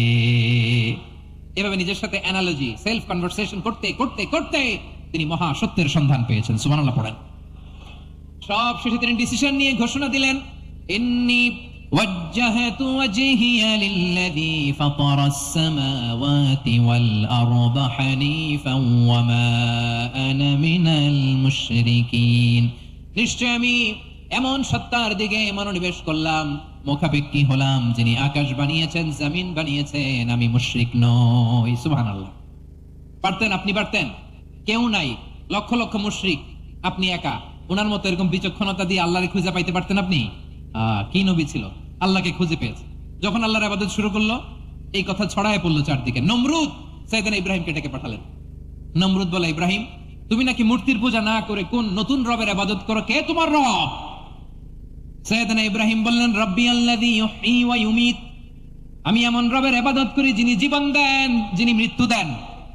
নমরুদ বলে, তাই নাকি? তোমার রব জীবন দেয়, মৃত্যু দেয়? আর এটা তো আমি দেই, আমিও তো জীবন দেই, আমিও তো মৃত্যু দেই। সাইয়েদনা ইব্রাহিম বললেন, কেমন করে তুমি জীবন দাও, মৃত্যু দাও, একটু দেখাও তো। নমরুদ জেলখানা থেকে দুজন কয়েদিকে ডেকে আনলো। কয়েদি এনে অর্ডার করলো, একটাকে এখনই শিরোচ্ছেদ, হেড অফ, ডেথ পেনাল্টি, মৃত্যুদণ্ড দেয়া হলো। ফিনকি দিয়ে রক্ত বেরোলো। নমরুদ বলে, দেখো, দুজনকে ধরে আনলাম, একজন কয়েদিকে দিলাম ডেথ পেনাল্টি, মৃত্যুদণ্ড, ওরে মৃত্যু দিলাম। আরেকজন যে দাঁড়িয়ে আছে, চাইলে ওরেও আমি মৃত্যুদণ্ড দিতে পারি, কিন্তু না, ওরে আমি দিব না, ওরে আমি বাঁচাইয়া দিলাম, ছেড়ে দিলাম, মানে জীবন দিলাম। দেখো ইব্রাহিম, তোমার চোখের সামনে একজনরে মৃত্যু দিলাম, আর একজনরে জীবন দিলাম। আপাত দৃষ্টিতে তাই তো, একজনরে তো জীবন দিল, আরেকজনরে মৃত্যু দিল। সাইয়েদনা ইব্রাহিম এবার বিপাকে পড়ে গেলেন। কিন্তু এক একজন নবীকে আল্লাহ এমন উইজডম, বিচক্ষণতা দিয়ে এই জমিনে পাঠিয়েছেন। মুহূর্তের মধ্যে আল্লাহর খলিল ইব্রাহিম বললেন, ফাইন্নাল্লাহা ইয়াতি বিশ-শামসি মিনাল মাশরিকি ফাতি বিহা মিনাল মাগরিব ফাবুহিতাল্লাযী কাফার। আল্লাহর খলিল ইব্রাহিম বললেন, নমরুদ, বুঝলাম তুমি জীবন দাও, মৃত্যু দাও, দেখলাম, কিন্তু আমার রব, আমার আল্লাহ প্রতিদিন সকালবেলা উষা লগ্নে ওই পূর্ব দিগন্ত থেকে সূর্যটাকে উদিত করেন, সাঁঝের বেলা, বিকেল বেলা, গধূলি লগ্নে, সন্ধ্যা বেলা ওই দ্বিপ্রহরের জল জলে সূর্যটাকে পশ্চিম দিগন্তে ডুবিয়ে দেন। মানে সকালবেলা পূর্ব দিক থেকে উদিত করা সূর্যটাকে পশ্চিম দিকে বিকেলে তিনি ডুবিয়ে দেন। তুমি যদি পারো ওই সূর্যটাকে পশ্চিম দিক থেকে উদিত করে পূর্ব দিকে ডুবিয়ে দাও। সুবহানাল্লাহ পড়বেন না? দেখেন, ইনস্ট্যান্ট ইন্টেলেক্ট, মুহূর্তে বিচক্ষণতা, উইজডম কাকে বলে? নমরুদ পারবে? নমরুদের বাপ পারবে, ওর দাদা, ওর 14 গোষ্ঠী, গোটা বিশ্বের সব ক্ষমতাধর রাষ্ট্রনায়করা একসাথে হলে পারবে? বা বহিতাল্লাযী কাফার পারে নাই, ব্যর্থ হয়েছে। এবার তেলে বেগুনে জ্বলে উঠেছে, রেগে মেগে আগুন বলে, ফালকুহু ফিল জাহিম, ওর সাথে তর্ক নাই, না পেরে এবার এটারে আগুনে ফেলা। বিশাল বিশাল গাছ কেটে লাকড়ি এনে আগুনের কুণ্ডলি বানানো হলো, দাউ দাউ দাউ দাউ করে আগুন জ্বলে। আল্লাহর খলিল ইব্রাহিমকে আগুনে নিক্ষেপ করা হবে। আল্লাহর খলিল সাইয়েদনা ইব্রাহিমের হাতের মধ্যে রশি দিয়ে টাইট করে বাঁধা হলো, পায়ের মধ্যেও টাইট করে রশি দিয়ে বাঁধা হলো। আল্লাহর খলিল ইব্রাহিমকে আগুনের কুণ্ডলির মধ্যে ফেলা হবে। ও মিয়া, আপনি যে বিপদের কারণে ভয় পান, হতাশ হন, এটা কোনো বিপদ ওনার বিপদের সামনে? পটুয়াখালী আওয়াজ করে বলুন, সাইয়েদনা খলিল ইব্রাহিমের সামনে, বিপদের সামনে আমাদের বিপদগুলো কোনো বিপদ? এটা কোনো বিপদই না, এটা কোনো বিপদই না। হাত পা বেঁধে টাইট করে নিক্ষেপ করা হবে, সিম্পলি ফেলা যাবে না, কারণ দাউ দাউ করে দ্য ব্লেজিং ফায়ার, এমন আগুনের কুণ্ডলি, কাছে যাওয়া যায় না, আগুনের উত্তাপে নিক্ষেপ করা হবে। হাতে রশি বেঁধে, পায়ে রশি বেঁধে আল্লাহর খলিল ইব্রাহিম আলাইহিস সালামকে আগুনের মধ্যে নিক্ষেপ করা হবে। আহা, এটার বলে অগ্নি পরীক্ষা। উনি অগ্নি পরীক্ষার সম্মুখীন হয়েছিলেন, এজন্য কঠিন পরীক্ষাকে আমরা অগ্নি পরীক্ষার সাথে তুলনা করি, ঠিক কিনা? সাইয়েদনা জিবরাইল এসে বললেন, ও আল্লাহর খলিল, ওরা তো আপনার হাতও বেঁধে ফেললো, পাও বেঁধে ফেললো, নড়াচড়ার সুযোগ নাই, বলেন আমি জিবরিল ফেরেশতা আপনার জন্য কি করতে পারি? আল্লাহর খলিল ইব্রাহিম বলেন, ও জিবরাইল, তোমার কাছে আমার কোনো চাওয়া পাওয়া নাই। সুবহানাল্লাহ বলেন। তোমার কাছে বলার কিছু নাই, তোমার সাহায্যের আমার দরকার নাই। সাইয়েদনা ইব্রাহিম আলাইহিস সালামকে হাতে পায়ে রশি বেঁধে, হাত পা বাঁধা অবস্থায় জ্বলন্ত অগ্নিকুণ্ডে যখন নমরুদের দলবল নিক্ষেপ করবে, আল্লাহর খলিল কিভাবে নিজেকে আল্লাহর কাছে সঁপে দিয়েছেন, পটুয়াখালীর ভাইরা খেয়াল করে শুনুন। হাত পা বেঁধে আল্লাহর খলিলকে যখন নিক্ষেপ করা হবে, তিনি মুখ ফুটে বলে ফেললেন, হাসবুনাল্লাহু ওয়া নি'মাল ওয়াকিল। হাসবুনাল্লাহু ওয়া নি'মাল ওয়াকিল, আমার জন্য আল্লাহই যথেষ্ট, আমার জন্য আল্লাহই যথেষ্ট। তিনি আমার সবচেয়ে বড় গার্ডিয়ান, তিনি আমার সবচেয়ে বড় অভিভাবক। জিব্রাইলের সাহায্যে অফারকে ফিরিয়ে দিলেন। দুনিয়ার বুকে কারো কাছে কিছু বলেন নাই, মুখ ফুটে বলেছেন হাসবুনাল্লাহ। ও আমার পটুয়াখালীর প্রাণের ভাইয়েরা, খেয়াল রাখবেন, কোন বান্দা তার হাতে থাকা সব চেষ্টাটুকুন করার পরে মুখ ফসকে মুখ দিয়ে যখন বলে ফেলে হাসবুনাল্লাহ, বান্দা যখন হাসবুনাল্লাহ বলে ফেলে, ওই ব্যাপারটা ডিল করার দায়িত্ব স্বয়ং আল্লাহ আরশের উপর থেকে নিয়ে নেয়। আপনি যখন বলে ফেলবেন হাসবুনাল্লাহ, এটা ডিলিং করবে কে তখন? চিল্লায় বলেন না, তিনি কে? বান্দা তার সাধ্যের সবটুকু চেষ্টার পরে নতজানু হয়ে যখন বলবে হাসবুনাল্লাহ, আল্লাহ তুমি আমার জন্য যথেষ্ট, নি'মাল ওয়াকিল, তুমি আমার শ্রেষ্ঠ অভিভাবক, তখন তার কি দরকার না দরকার এটা ডিল করে স্বয়ং আল্লাহ। নিক্ষেপ করা হলো সাইয়েদনা ইব্রাহিমকে অগ্নিকুণ্ডলিতে। হাজার হাজার মানুষ এই দৃশ্য দেখার জন্য জড়ো হয়েছে এরকম বিশাল ময়দানে। কিন্তু কি অবাক করা ঘটনা, সবাই ভয় পাচ্ছিল, না জানি কি হয়ে যায়। আল্লাহর খালিলকে যখন আগুনের কুণ্ডলিতে নিক্ষেপ করা হয়, আল্লাহর খালিল ইব্রাহিম আগুনের কুণ্ডলীর মধ্যে বসে বসে মানুষগুলোর দিকে তাকিয়ে হাসতে শুরু করে দেয়। কারণ আকাশ থেকে রব্বুল আলামিন স্পেশাল ভার্ডিক্ট নাজিল করেছেন, স্পেশাল হুকুম জারি করেছেন, কুলনা ইয়া নারু কুনি বারদান ওয়া সালামান আলা ইব্রাহিম।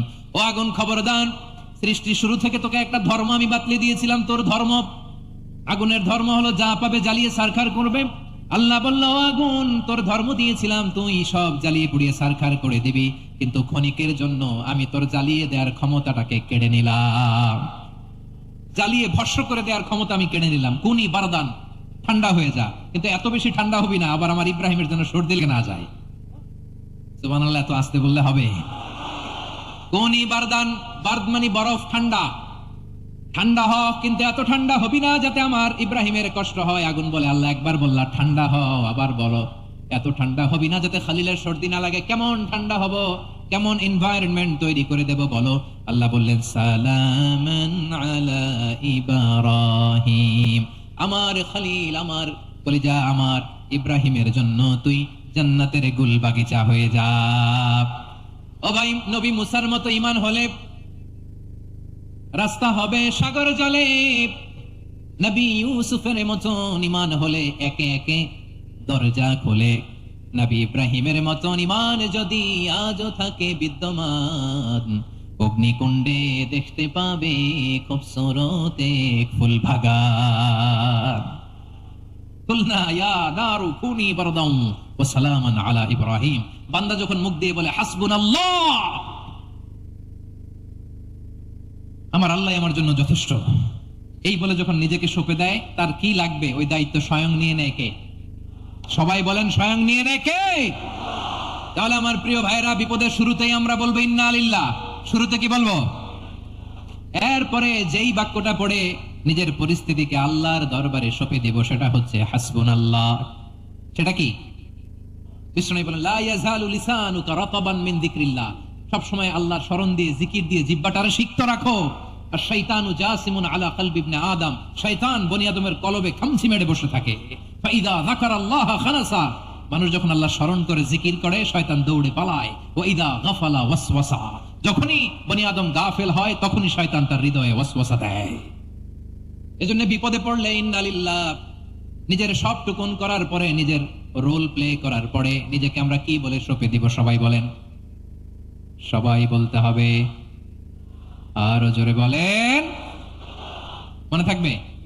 বিপদে পড়লে প্রথমে ইন্না লিল্লাহ, এরপরে নিজেকে যখন সঁপে দিব তখন হাসবুনাল্লাহ। এরপরে কঠিন বিপদ যদি যখন বিশ্বনবী পড়তেন তখন কি করতেন? এমন বিপদ মাঝে মাঝে হয় না, দেয়ালে পিঠ থেকে যায়, চোখে মুখে অন্ধকার, কি করব দিশা খুঁজে পাই না, এরকম হয় কখনো?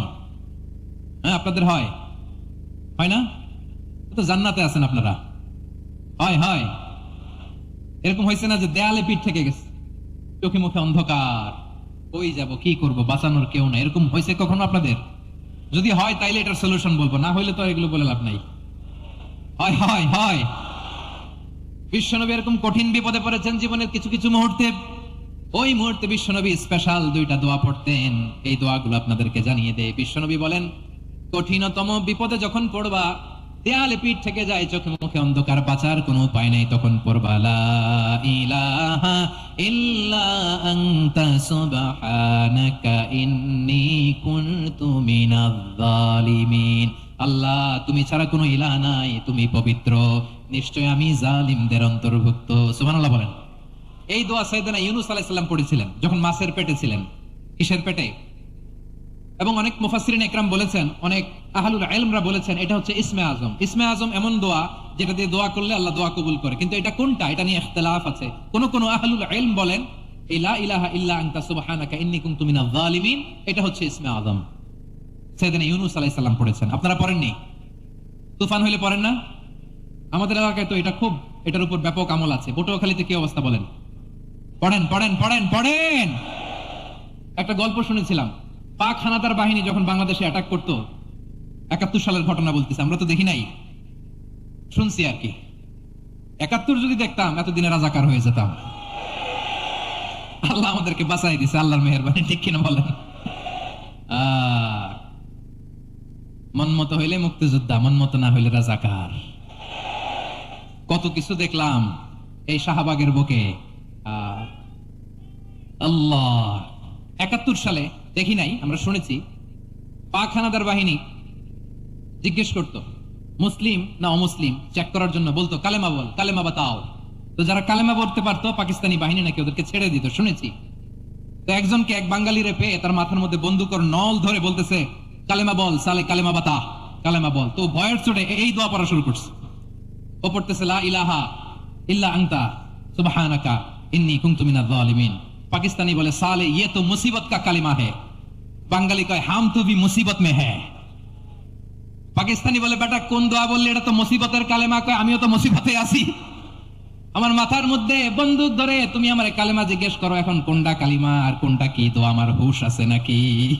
প্রিয় ভাইরা, আসলে এটা দুআউল মুসিবা, বিপদে পড়লে এই দোয়া পড়তে হয়। লা ইলাহা ইল্লা আনতা সুবহানাকা ইন্নী কুনতু মিনাজ জালিমিন, এটা পড়বেন আপনারা। এই দোয়া পড়ে সাইয়েদনা ইউনূস আলাইহিস সালাম মাছের পেট থেকে রক্ষা পেয়েছিলেন। রক্ষা করেছিল কে? তুমি ইউনূস নবীরে যখন খাইলো মাছেতে গিলিয়া, ফেরেশতা পাঠাইয়া দিলে ইসমে আজম দিয়া। প্রাণে ছিল যাহার ভয় সেথা পাইল আশ্রয়, প্রাণে ছিল যাহার ভয় সেথা পাইল আশ্রয়। মাছের পেট হতে সে যে পেল পরিত্রাণ। আল্লাহু আল্লাহু তুমি জাল্লে জালালুহু, শেষ করা তো যায় না গে তোমার গুণগান। আল্লাহু আল্লাহু, সুবহানাল্লাহ পড়েন। লা ইলাহা ইল্লা আনতা সুবহানাকা ইন্নী কুনতু মিনাজ জালিমিন। বিশ্বনবী বললেন দেয়ালে পিঠ থেকে গেলে, চোখে মুখে অন্ধকার, বাঁচার কোনো উপায় নাই, তখন এই দোয়াটা পড়তে হবে। এই দোয়া পড়ে আল্লাহর কাছে ফরিয়াদ করলে বিপদ মুক্ত করবেন কে?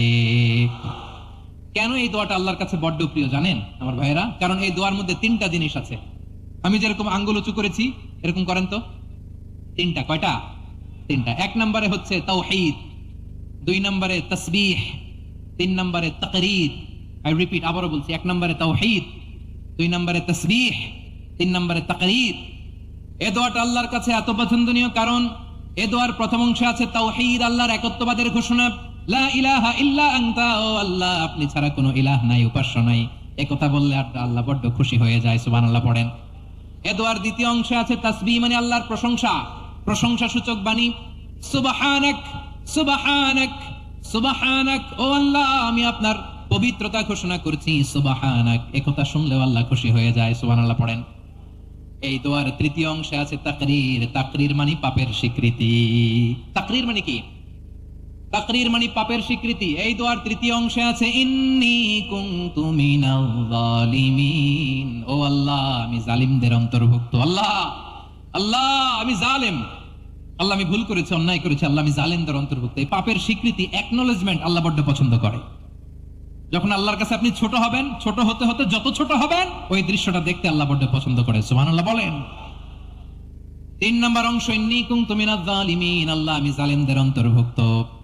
সাইয়েদনা আদম আলাইহিস সালাম ভুল করে যখন নিষিদ্ধ গাছের ফুল খেয়ে ফেললেন, ফল খেয়ে ফেললেন, আল্লাহ বললেন আদম ক্ষমা পেতে চাইলে তুমি আর হাওয়া মিলে স্বীকৃতি দাও, পাপের স্বীকৃতি। আর পড়ো রব্বানা যালামনা আনফুসানা ওয়া ইল্লাম তাগফির লানা ওয়া তারহামনা লানাকুনান্না মিনাল খাসিরিন। ও আল্লাহ আমি আদম আর হাওয়া যালামনা আনফুসানা, আমরা আমাদের নফসের উপর বড্ড জুলুম করেছি। আল্লাহ ওয়া ইল্লাম তাগফির লানা ওয়া তারহামনা, আপনি যদি ক্ষমা না করেন, আপনি যদি দয়া পরবশ না হন, আপনি যদি রহম না করেন, আমরা তো ক্ষতিগ্রস্তদের মধ্যে শামিল হয়ে যাব। এই দোয়া করার সাথে সাথে সাইয়েদানা আদম আর হাওয়া আলাইহিস সালামকে ক্ষমা করে দিলেন কে? তাহলে এই দোয়ার 3 নম্বর অংশ তাকরীর, এটা আল্লাহ বড় পছন্দ করে। আমার কলিজার টুকরা ভাইরা, গুনাহ করে শিকার যেতে হবে, এটা আল্লাহ ভালোবাসেন। সাইয়েদনা আবু বকর রাদিয়াল্লাহু তাআলা আনহু বিষ্ণু ইসা ইসলামকে বললেন, ইয়া রাসূলুল্লাহ আল্লিমনি দুআআন আদউ বিহি ফি সালাতি, নবী হে আপনি আমার এমন একটা স্পেশাল দোয়া শিখায় দেন যে দোয়াটা আমি নামাজে পড়ব। নবী বললেন, তাহলে তুমি পড়ো, আল্লাহুম্মা ইন্নী যালামতু নাফসি যুলমান কাসীরান ওয়া লা ইয়াগফিরুয যুনুবা ইল্লা আনতা ফাগফিরলি মাগফিরাতাম মিন ইনদিকা ওয়ারহামনি ইন্নাকা আনতাল গফুরুর রহিম। সুবহানাল্লাহ। সালাম ফিরানোর আগে পড়েন, কথা কয় না, পড়েন পড়েন। ও আবু বকর, নামাজে যদি দোয়া করতে মনে চায় এই দোয়াটা পড়বা, আল্লাহুম্মা ইন্নী যালামতু নাফসি, আল্লাহ জুলুম করেছি আমার নফসের উপর, যুলমান কাসীরা, অনেক জুলুম, ওয়া লা ইয়াগফিরুয যুনুবা ইল্লা আনতা, আপনি ছাড়া এই যুনুব, এই পাপ ক্ষমা করার দ্বিতীয় কোনো রব নাই। আছে?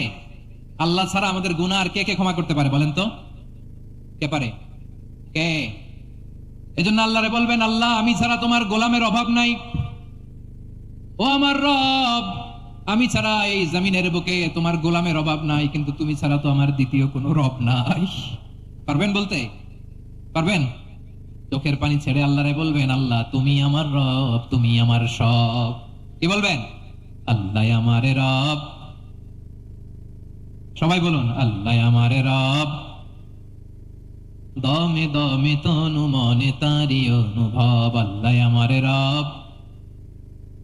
আল্লাহরে বলেন, আল্লাহ তুমি আমার রব, তুমি আমার সব। আল্লাহ আমি ছাড়া এই জমিনে তোমার গোলামের অভাব নাই, তুমি ছাড়া আমার দ্বিতীয় কোনো রব নাই। এ কথা বলে চোখের পানি ছেড়ে আল্লাহরে স্বীকৃতি দেন, আল্লাহ আমি পাপী, আল্লাহ এই জমিনে আমার চেয়ে বড় পাপী আর কেউ নাই। ওযু করে সিজদায় লুটিয়ে পড়ে চোখের পানি ছেড়ে আল্লাহরে পাপের স্বীকৃতি দেন, আল্লাহ এমন কোন জুলুম নাই, গুনাহ নাই আমি করি নাই, সগীরা কবিরা, জেনে না জেনে, ইচ্ছায় অনিচ্ছায়, শিরকি বেদাতি সব গুনাহ করেছি। আল্লাহ আকাশের নিচে জমিনের উপরে আমার চেয়ে বড় গুনাহগার আর কেউ নাই। চোখের পানি ছেড়ে আল্লাহরে বলেন, আল্লাহ আমি ছাড়া তোমার গোলামের অভাব নাই, তুমি ছাড়া আমার দ্বিতীয় কোনো রব নাই, তুমি ছাড়া তো কেউ আমার গুনাহ ক্ষমা করার নাই, তুমি আমার রব, তুমি আমার সব। বলতে পারবেন? এই তাকরীর আমার পটুয়াখালীর ভাইরা, এই স্বীকৃতিটা দেখতে আল্লাহ বড্ড ভালোবাসে, কারণ আমরা সবাই গুনাহগার, আমরা সবাই কি? বিশ্বনবী বলেন, কুল্লুকুম খাত্তাউন, আ বনি আদম তোমরা সবাই পাপী। সবাই কি? সবাই পাপী, আমরা সবাই পাপী। আপন পাপের বাটখারা দিয়ে অন্যের পাপ মাপি। আমরা যে পাপী এটা ভাবতে মনে চায় না কারো, খালি অন্যের পাপ দেখি আমরা, এটা ভুল। ওর এই পাপ, ও পাপী, ও জালেম, ও জাহান্নামী, এরকম একটা টেন্ডেন্সি। আমার যে কি হালাত এটার খেয়াল নাই। খেয়াল করতে হবে যে আমি সবচেয়ে বড় পাপী, ঠিক কিনা বলেন? পাপ করি না এমন কেউ আছি? হ্যাঁ আছি, আছি। কেউ না জানলেও জানে কি আমার পাপের ঘটনা? আমার চেয়ে বড় পাপী কেউ নাই। একটা একটা করে আল্লাহ স্বীকার করি আমি পাপী, সব পাপের স্বীকৃতি দিলাম। পৃথিবী না জানুক আমি তো জানি আমি কি পাপ করেছি, হায় আমার পাপের করলে বিচার, বাঁচার আমার নাই উপায়। দয়াময় তুমি মাফ করো আমায়, মাফ করো আমায়। আল্লাহ তাআলা যদি দয়া করে আমাদেরকে মাফ না করে, আমাদের বাঁচার কোনো উপায় নাই। আপনি কি ভেবেছেন আপনার নামাজ দিয়ে আপনি জান্নাতে যাবেন? আপনি তাহাজ্জুদ গুজার, সেজদা দিতে দিতে কপালে দাগ ফেলেছেন, এটা আপনারা জান্নাতে নেবে না? আপনি এলাকার সবচেয়ে বড় হাতেম তাই, দানশীল, এই দানের ভরসায় বসে আছেন, কশিন কালো না। আমাদের নামাজ, আমাদের রোজা, আমাদের ইবাদত, এগুলোকে মিজানের পাল্লায় উঠালে কোনো ওজনই হবে না। তবে আমাদের একটা কৌশল জানা আছে, আমরা আল্লাহর রহমতের ভিখারি। আমরা সেদিন আগেই গুনার স্বীকৃতি দিয়ে দেব। আমরা বলবো, আল্লাহ তুমি প্রশ্ন করার আগে তোমার একটা কথা বলি, আমারে কিছু জিজ্ঞেস করো না, আমি সব করেছি। এমন কোন পাপ নাই যে পাপ আমারে দিয়ে হয় নাই। তোমার রহমত দিয়ে তুমি জান্নাতে পাঠাবা, তোমার দয়ায় জান্নাতে যেতে চাই, আমল দিয়ে না। পারবেন বলতে? কিয়ামতের দিন আমরা বলবো, আল্লাহ আমার আমল দিয়ে জান্নাত চাই না, আমি তোমার দয়া দিয়ে জান্নাত চাই। তোমার দয়া ছাড়া আমার কোনো উপায় নাই। কারণ আল্লাহ যদি বিচার করে বাঁচার কারো উপায় নাই। আল্লাহ যদি বলে ফেলেন তুই এটা করলি কেন, ওখানে গেলি কেন, কোরআনে 1000 বার নিষেধ করলাম তারপরেও এই পাপে জড়ালি কেন, এরকম প্রশ্ন ছুড়ে দিলে আমার উত্তর আছে? বাঁচার কোনো উপায় আছে? রোজ হাসরে হে আল্লাহ আমার করোনা বিচার, আল্লাহ করোনা বিচার, বিচার চাই না তব দয়া চাই এ গুনাহগার, আল্লাহ করোনা বিচার। আপনার আমল দিয়ে জান্নাতে যাবেন? কি দিয়ে যাবেন? আল্লাহর দয়া দিয়ে। আল্লাহর রহম আর দয়া ছাড়া কেউ জান্নাতের চেহারাও দেখতে পাবে না। আমার প্রিয় ভাইরা, এই দোয়া আল্লাহর কাছে পছন্দনীয় হওয়ার কারণ 3টা। দোয়ার প্রথম অংশে আছে তাওহীদ, আল্লাহর একত্ববাদের ঘোষণা। এই দোয়ার দ্বিতীয় অংশ আছে তাসবিহ, আল্লাহর প্রশংসা সূচক বাণী। এই দোয়ার 3 নম্বর অংশ পাপের স্বীকৃতি। তাহলে আমরা সবাই গুনাহগার, আমরা আল্লাহর কাছে পাপের স্বীকৃতি দিয়ে বলবো, ও আল্লাহ ইন্নী কুনতু মিনাজ জালিমিন, আমরা জুলুম করেছি, পাপ করেছি, অন্যায় করেছি, আল্লাহ বুঝতে পারি নাই, শয়তানের ওয়াসওয়াসায় পড়ে, বন্ধুর পাল্লায় পড়ে, নফসের খায়েশ মিটাতে যে আল্লাহ করে ফেলেছি। তুমি গুনাহ না মাফ না করলে আমাদের গুনাহ মাফ করার দ্বিতীয় কেউ নাই, ঠিক কিনা বলেন? এভাবে অনুতপ্ত হয়ে যদি আল্লাহর কাছে দোয়া করেন, দেয়ালে পিঠ থেকে গেছে, কোন রাস্তা নাই বের হওয়ার, ওই মুহূর্তেও আপনাকে বিপদ থেকে উদ্ধার করবে কে? বিশ্বনবী চরম বিপদে পড়লে 2টা দোয়া পড়তেন। প্রথম হলো এটা, লা ইলাহা ইল্লা আনতা সুবহানাকা ইন্নী কুনতু মিনাল জালিমিন। এই দোয়াটা আমরা বেশি বেশি পড়ব প্রিয় ভাইরা। রাজি আছেন? সবাই আওয়াজ করে পড়ুন ইনশাআল্লাহ। আমার প্রিয় ভাইরা, বিপদে পড়লে বিশ্বনবী আরো একটা দোয়া পড়তেন, লা ইলাহা ইল্লাল্লাহুল আযীমুল হালিম, লা ইলাহা ইল্লাল্লাহু রাব্বুল আরশিল আযীম, লা ইলাহা ইল্লাল্লাহু রাব্বুস সামাওয়াতি ওয়াল আরদি ওয়া রাব্বুল আরশিল কারীম। এই যে বললাম, রেকর্ড হয়ে গেছে। এখন তো আর ইনস্ট্যান্ট মুখস্থ না হলো, পরে মুখস্থ করে নেবেন। আল্লাহ ছাড়া কোনো উপাস্য নাই, তিনি সমহান মহা সহিষ্ণু। আল্লাহ ছাড়া কোনো উপাস্য নাই, তিনি সমহান আরশের অধিপতি। আল্লাহ ছাড়া কোনো উপাস্য নাই, তিনি আকাশের মালিক, জমিনের মালিক, তিনি সুবিশাল আরশের অধিপতি। সুবহানাল্লাহ পড়েন। এই দোয়াটা কেউ যদি পড়ে যদি এর ওসিলা করে দোয়া করে, তাকে বিপদ থেকে মুক্তি দেয় কে? মনে থাকবে আপনাদের? তাহলে বিপদের প্রথম ধাক্কায় কি যেন পড়তে হয়? ইন্না লিল্লাহ। তারপরে কি বলে আল্লাহর কাছে নিজেকে সঁপে দিতে হয়? দেয়ালে পিঠ থেকে গেলে লা ইলাহা ইল্লা আনতা সুবহানাকা ইন্নী কুনতু মিনাজ জালিমিন। 2 নম্বর হচ্ছে লা ইলাহা ইল্লাল্লাহুল আযীমুল হালিম, লা ইলাহা ইল্লাল্লাহু রাব্বুল আরশিল আযীম, লা ইলাহা ইল্লাল্লাহু রাব্বুস সামাওয়াতি ওয়াল আরদি ওয়া রাব্বুল আরশিল কারীম। মনে থাকবে? ইনশাআল্লাহ বলেন সবাই, আওয়াজ করে সবাই ইনশাআল্লাহ। অনেক সময় এমন হয়, হঠাৎ বিপদের সম্মুখীন হই আমরা, রেডি হয়ে বের হইছে অফিসে, হঠাৎ অ্যাক্সিডেন্টে পড়ে যাই, হঠাৎ পেটের ব্যথায় অজ্ঞান, এরকম হয় না? আপনাদের হয় না? বিষ্ণু ইসলাম বলেন, আকস্মিক দুর্ঘটনার বিপদ থেকে যদি কেউ বাঁচতে চায়, সকাল সন্ধ্যা যেন প্রত্যেকে এই দোয়াটা পড়ে। সকালে যদি 3 বার পড়ে, সন্ধ্যা পর্যন্ত হঠাৎ হঠাৎ বিপদ থেকে সে রক্ষা পাবে। To be protected from sudden calamity, sudden disaster, sudden calamity, হঠাৎ বিপদ, হঠাৎ ভয়ঙ্কর কোন আকস্মিক বিপদ থেকে আল্লাহ বাঁচায় দিবে। সকালে পড়লে সন্ধ্যা পর্যন্ত প্রোটেক্টেড, সন্ধ্যাবেলায় যদি 3 বার পরে সকাল পর্যন্ত প্রোটেক্টেড। সুবহানাল্লাহ পড়ে। দোয়াটা কি? দোয়াটা হচ্ছে বিসমিল্লাহিল্লাযী লা ইয়াদুররু মা ইসমিহি শাইউন ফিল আরদি ওয়ালা ফিস সামাই ওয়া হুয়াস সামিউল আলিম। ছোট না? অনেক ছোট, মুখস্থ করবেন। বিসমিল্লাহিল্লাযী লা ইয়াদুররু মা ইসমিহি শাইউন ফিল আরদি ওয়ালা ফিস সামা। ওই আল্লাহর নাম নিচ্ছি, যে আল্লাহর নামের বরকতে আকাশ জমিনের কোনো কিছু কারো কোনো ক্ষতি সাধন করতে পারে না।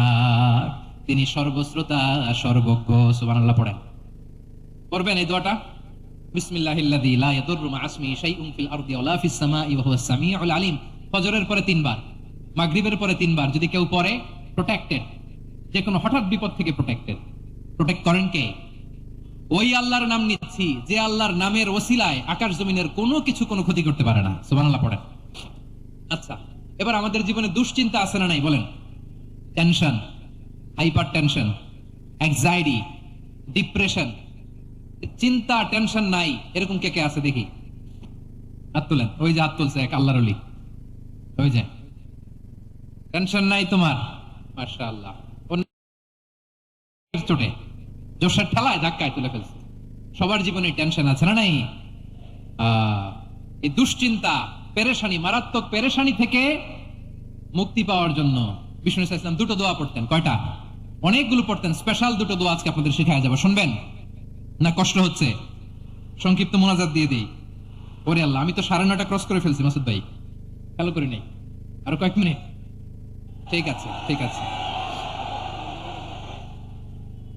পেরেশানিতে পড়লে, টেনশনে পড়লে এই দোয়াটা, প্রিয় ভাইরা, বিষ্ণু ইসলাম যখন খুব বিপদে পড়তেন, দুশ্চিন্তা ওনাকে ঘিরে ধরতো, উনি পড়তেন ইয়া হাইয়ু ইয়া কাইয়ুম বিরহমাতিকা আস্তাগীথ, ইয়া হাইয়ু ইয়া কাইয়ুম বিরহমাতিকা আস্তাগীথ, ইয়া হাইয়ু ইয়া কাইয়ুম, হে শাশ্বত অবিনশ্বর, হে চিরঞ্জীব, বিরহমাতিকা আস্তাগীথ, তোমার রহমতের উসিলায় তোমার কাছে ফরিয়াদ করি। এটা পড়তেন। আবার আরেক বর্ণনা এসেছে ইয়া হাইয়ু ইয়া কাইয়ুম বিরহমাতিকা আস্তাগীথ আসলিহ লি শা'নি কুল্লাহু ওয়ালা তাকিলনি ইলা নাফসি তারফাতা আইন। আসলিহ লি শা'নি কুল্লাহ, আল্লাহ আমার সবকিছু আপনি সেটেল করে দেন। আমাদের সব ঝামেলা সেটেল করে দিতে পারে কে? আমরা তো সেটেলমেন্টের জন্য ওএসপি সাহেবের কাছে যাই, ডিসি সাহেবের কাছে যাই, অমুক ভাইয়ের কাছে যাই, তমুক ভাইয়ের কাছে যাই। এই দোয়া পড়লে আরশের উপর থেকে আপনার ম্যাটার সেটেল করে দিবে কে? তাহলে পড়বেন ইয়া হাইয়ু, হে চিরঞ্জীব। হাইয়ু মানে চিরঞ্জীব, যিনি চিরকাল বেঁচে থাকবেন, মরবেন না। আল্লাহ মরবেন? তার কোনো লয় আছে? ক্ষয় আছে? সূরা রহমানে আল্লাহ বললেন কুল্লু মান আলাইহা ফানি ওয়া ইয়াবকা ওয়াজহু রাব্বিকা যুল জালালি ওয়াল ইকরাম ফাবিআইয়ি আলাই রাব্বিকুমা তুকাযিবান। জমিনে যা আছে সব ফান, ভ্যানিশ হয়ে যাবে, নিশ্চিহ্ন হয়ে যাবে, শেষ হয়ে যাবে,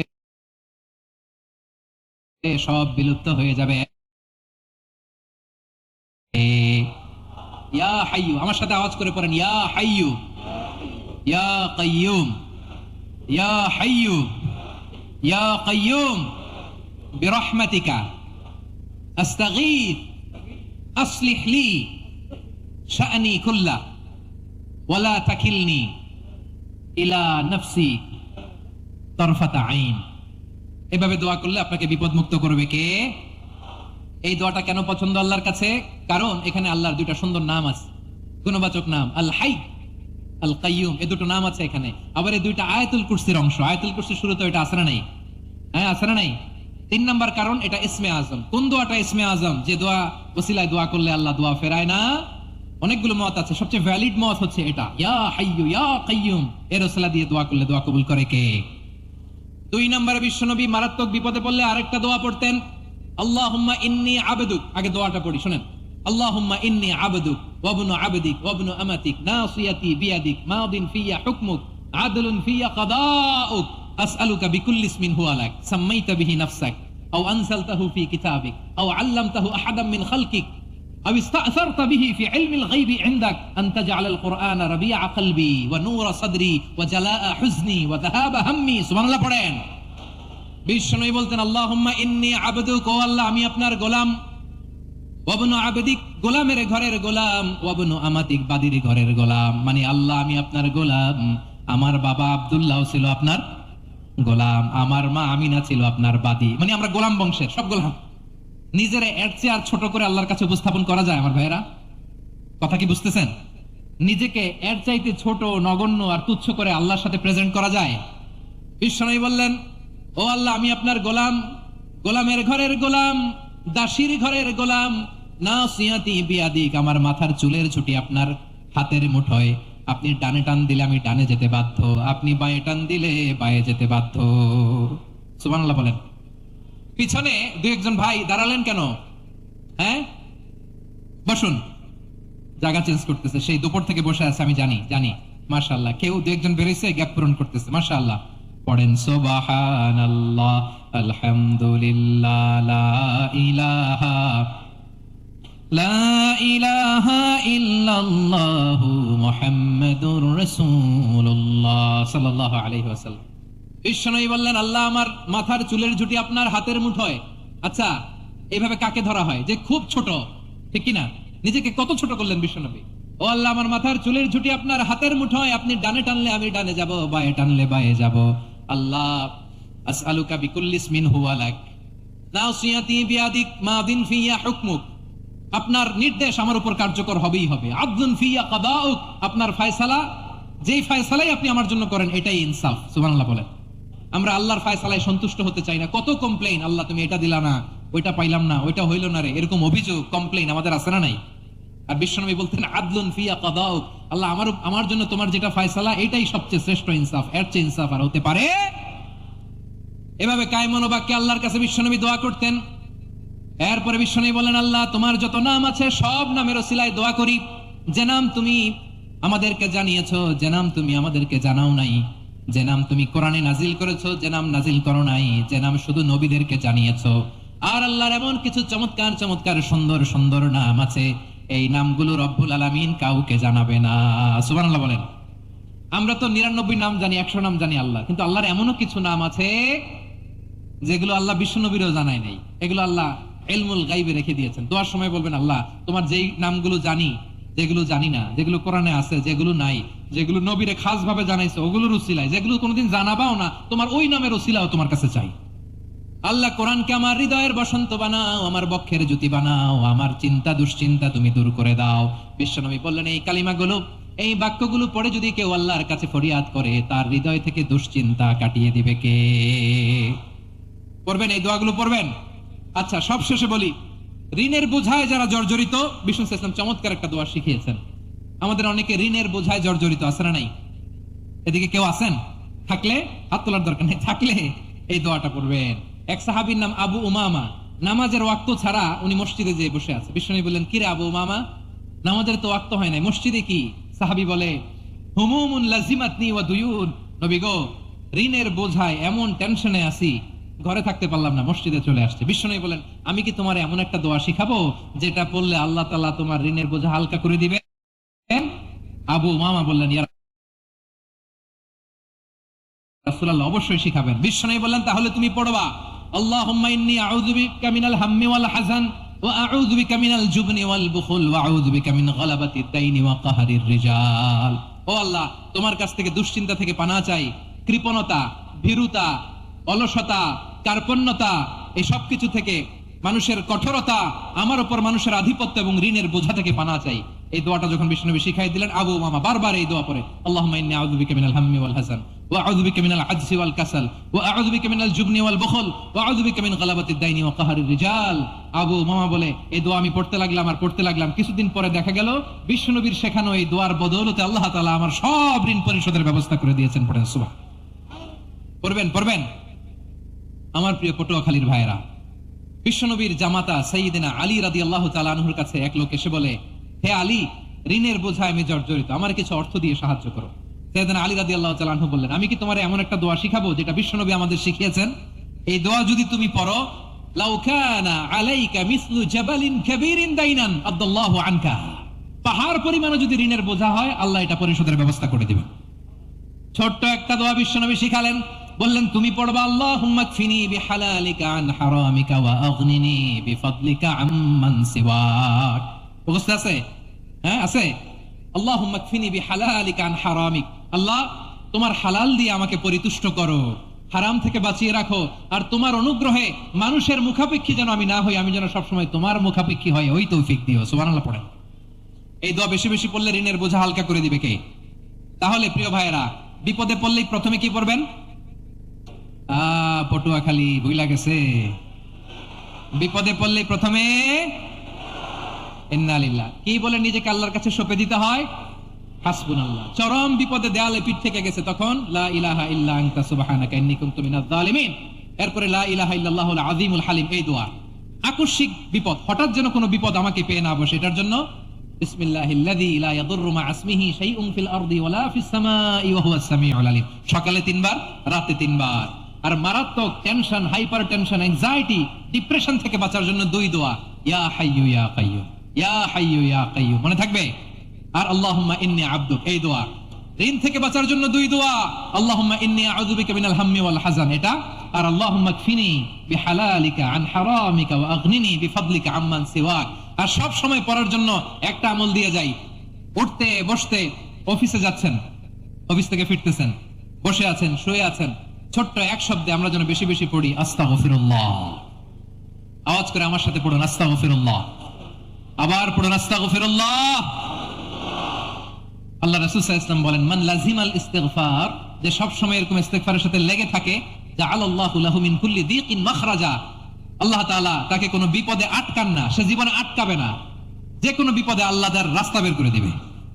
way out, you will get a way out and solution. সুবহানাল্লাহ। ওয়া মিন কুল্লি হাম্মিন ফারাজা, দুশ্চিন্তা মুক্ত হবে। ওয়া ইয়ারযুকহু মিন হাইসু লা ইয়াহতাসিব, এমন জায়গা থেকে আল্লাহ রিজিকের বন্দোবস্ত করবে যেটা সে কল্পনাও করে নাই। আওয়াজ করে পড়েন সুবহানাল্লাহ।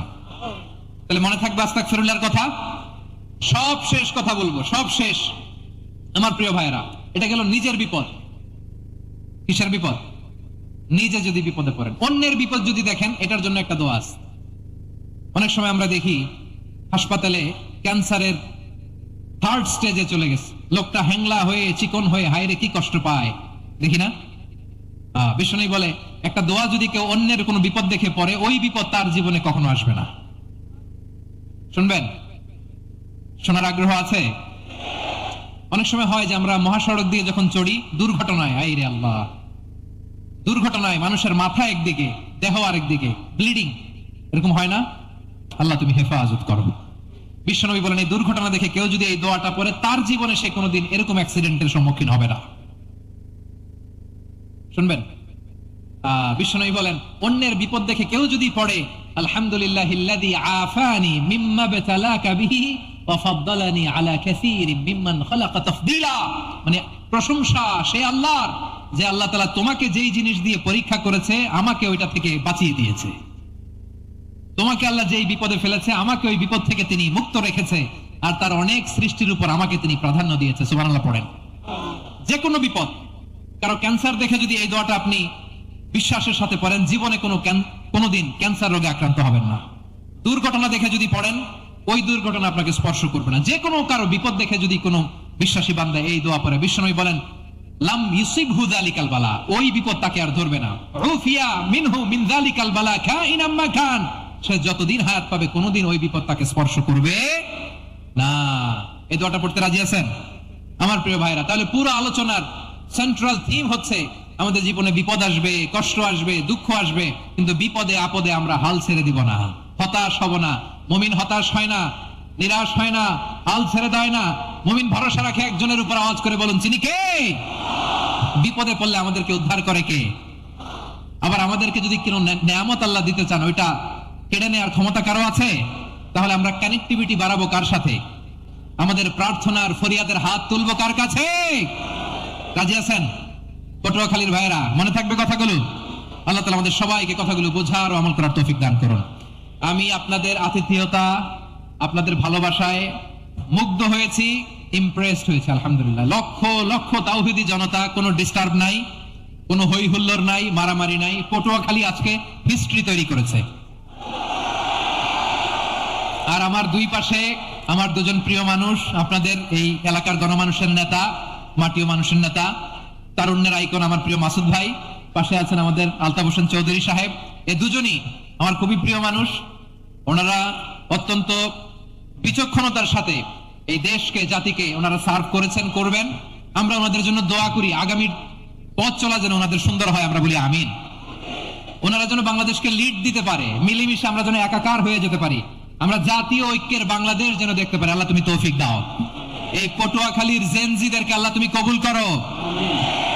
তিনটি মাঠে আমার কলিজার টুকরা মা বোনেরা এই শীতের রাতকে উপেক্ষা করে যারা উপস্থিত হয়েছেন, তাদেরকে আল্লাহ তাআলা খাদিজাতুল কুবরা আয়েশা রাদিয়াল্লাহু তাআলা আনহার মতো কবুল করুক, আমরা পড়ি আমিন। আমাদের ওয়েলফেয়ার ফাউন্ডেশনের চেয়ারম্যান আব্দুল্লাহ নাহিয়ান ভাই অনেক কষ্ট করেছেন, দোয়া চেয়েছেন, আল্লাহ ভাইকে কবুল করুক। অনেকের আব্বা আম্মা ইন্তেকাল করেছেন, দোয়া চেয়েছেন, আল্লাহ তাআলা জান্নাত নসিব করুক। আমাদের মোহতারাম চৌধুরী সাহেবের স্ত্রী, সম্মানিত সহধর্মিণী, তিনি থাইল্যান্ডে আছেন চিকিৎসারত। শুধু মাহফিলের জন্য উনি একদিনের সফরে উনি এসেছেন। আমরা ওনার জন্য শিফায়ে কামিলার দোয়া করি, আল্লাহ তাআলা শিফা নসিব করুক। প্রিয় ভাইয়েরা, সব সময় কোরআনের পক্ষে থাকেন, ইসলামের পক্ষে থাকেন, দেশের সার্বভৌমত্বের পক্ষে থাকেন। আবারও হয়তো আপনাদের সাথে দেখা হয়ে যাবে অন্য কোনো তাফসীরুল কোরআনের ময়দানে। সুবহানাকাল্লাহুম্মা বিহামদিকা আশহাদু আল্লা ইলাহা ইল্লা আনতা আস্তাগফিরুকা ওয়া আতুবু ইলাইক। রব্বানা ظلمنا أنفسنا وإن لم تغفر لنا وترحمنا لنكونن من الخاسرين. ربنا آتنا في الدنيا حسنة وفي الآخرة حسنة وقنا عذاب النار. ربنا تقبل منا إنك أنت السميع العليم وتب علينا يا مولانا إنك أنت التواب الرحيم سبحان ربك رب العزة عما يصفون وسلام على المرسلين والحمد لله رب العالمين واجعل آخر كلامنا عند الموت لا إله إلا الله محمد رسول الله صلى الله عليه وسلم অনুতপ্ত হয়ে যদি আল্লাহর কাছে দোয়া করেন, দেয়ালে পিঠ থেকে গেছে, কোন রাস্তা নাই বের হওয়ার, ওই মুহূর্তেও আপনাকে বিপদ থেকে উদ্ধার করবে কে? কিয়ামতের দিন আমরা বলবো, আল্লাহ আমার আমল দিয়ে জান্নাত চাই না, আমি তোমার দয়া দিয়ে জান্নাত চাই। তোমার দয়া ছাড়া আমার কোনো উপায় নাই। কারণ আল্লাহ যদি বিচার করে বাঁচার কারো উপায় নাই। আল্লাহ যদি বলে ফেলেন তুই এটা করলি কেন, ওখানে গেলি কেন, কোরআনে 1000 বার নিষেধ করলাম তারপরেও এই পাপে জড়ালি কেন? ও আমার কলিজার টুকরা ভাইয়েরা, মাথাটাকে নিচু করে জীবনের সব গুনার ফিরিস্তিগুলো একটা একটা করে স্বীকার করে আল্লাহরে বলেন, আল্লাহ আমি পাপী, আল্লাহ আমার চেয়ে বড় পাপী এই দুনিয়াতে কেউ নাই।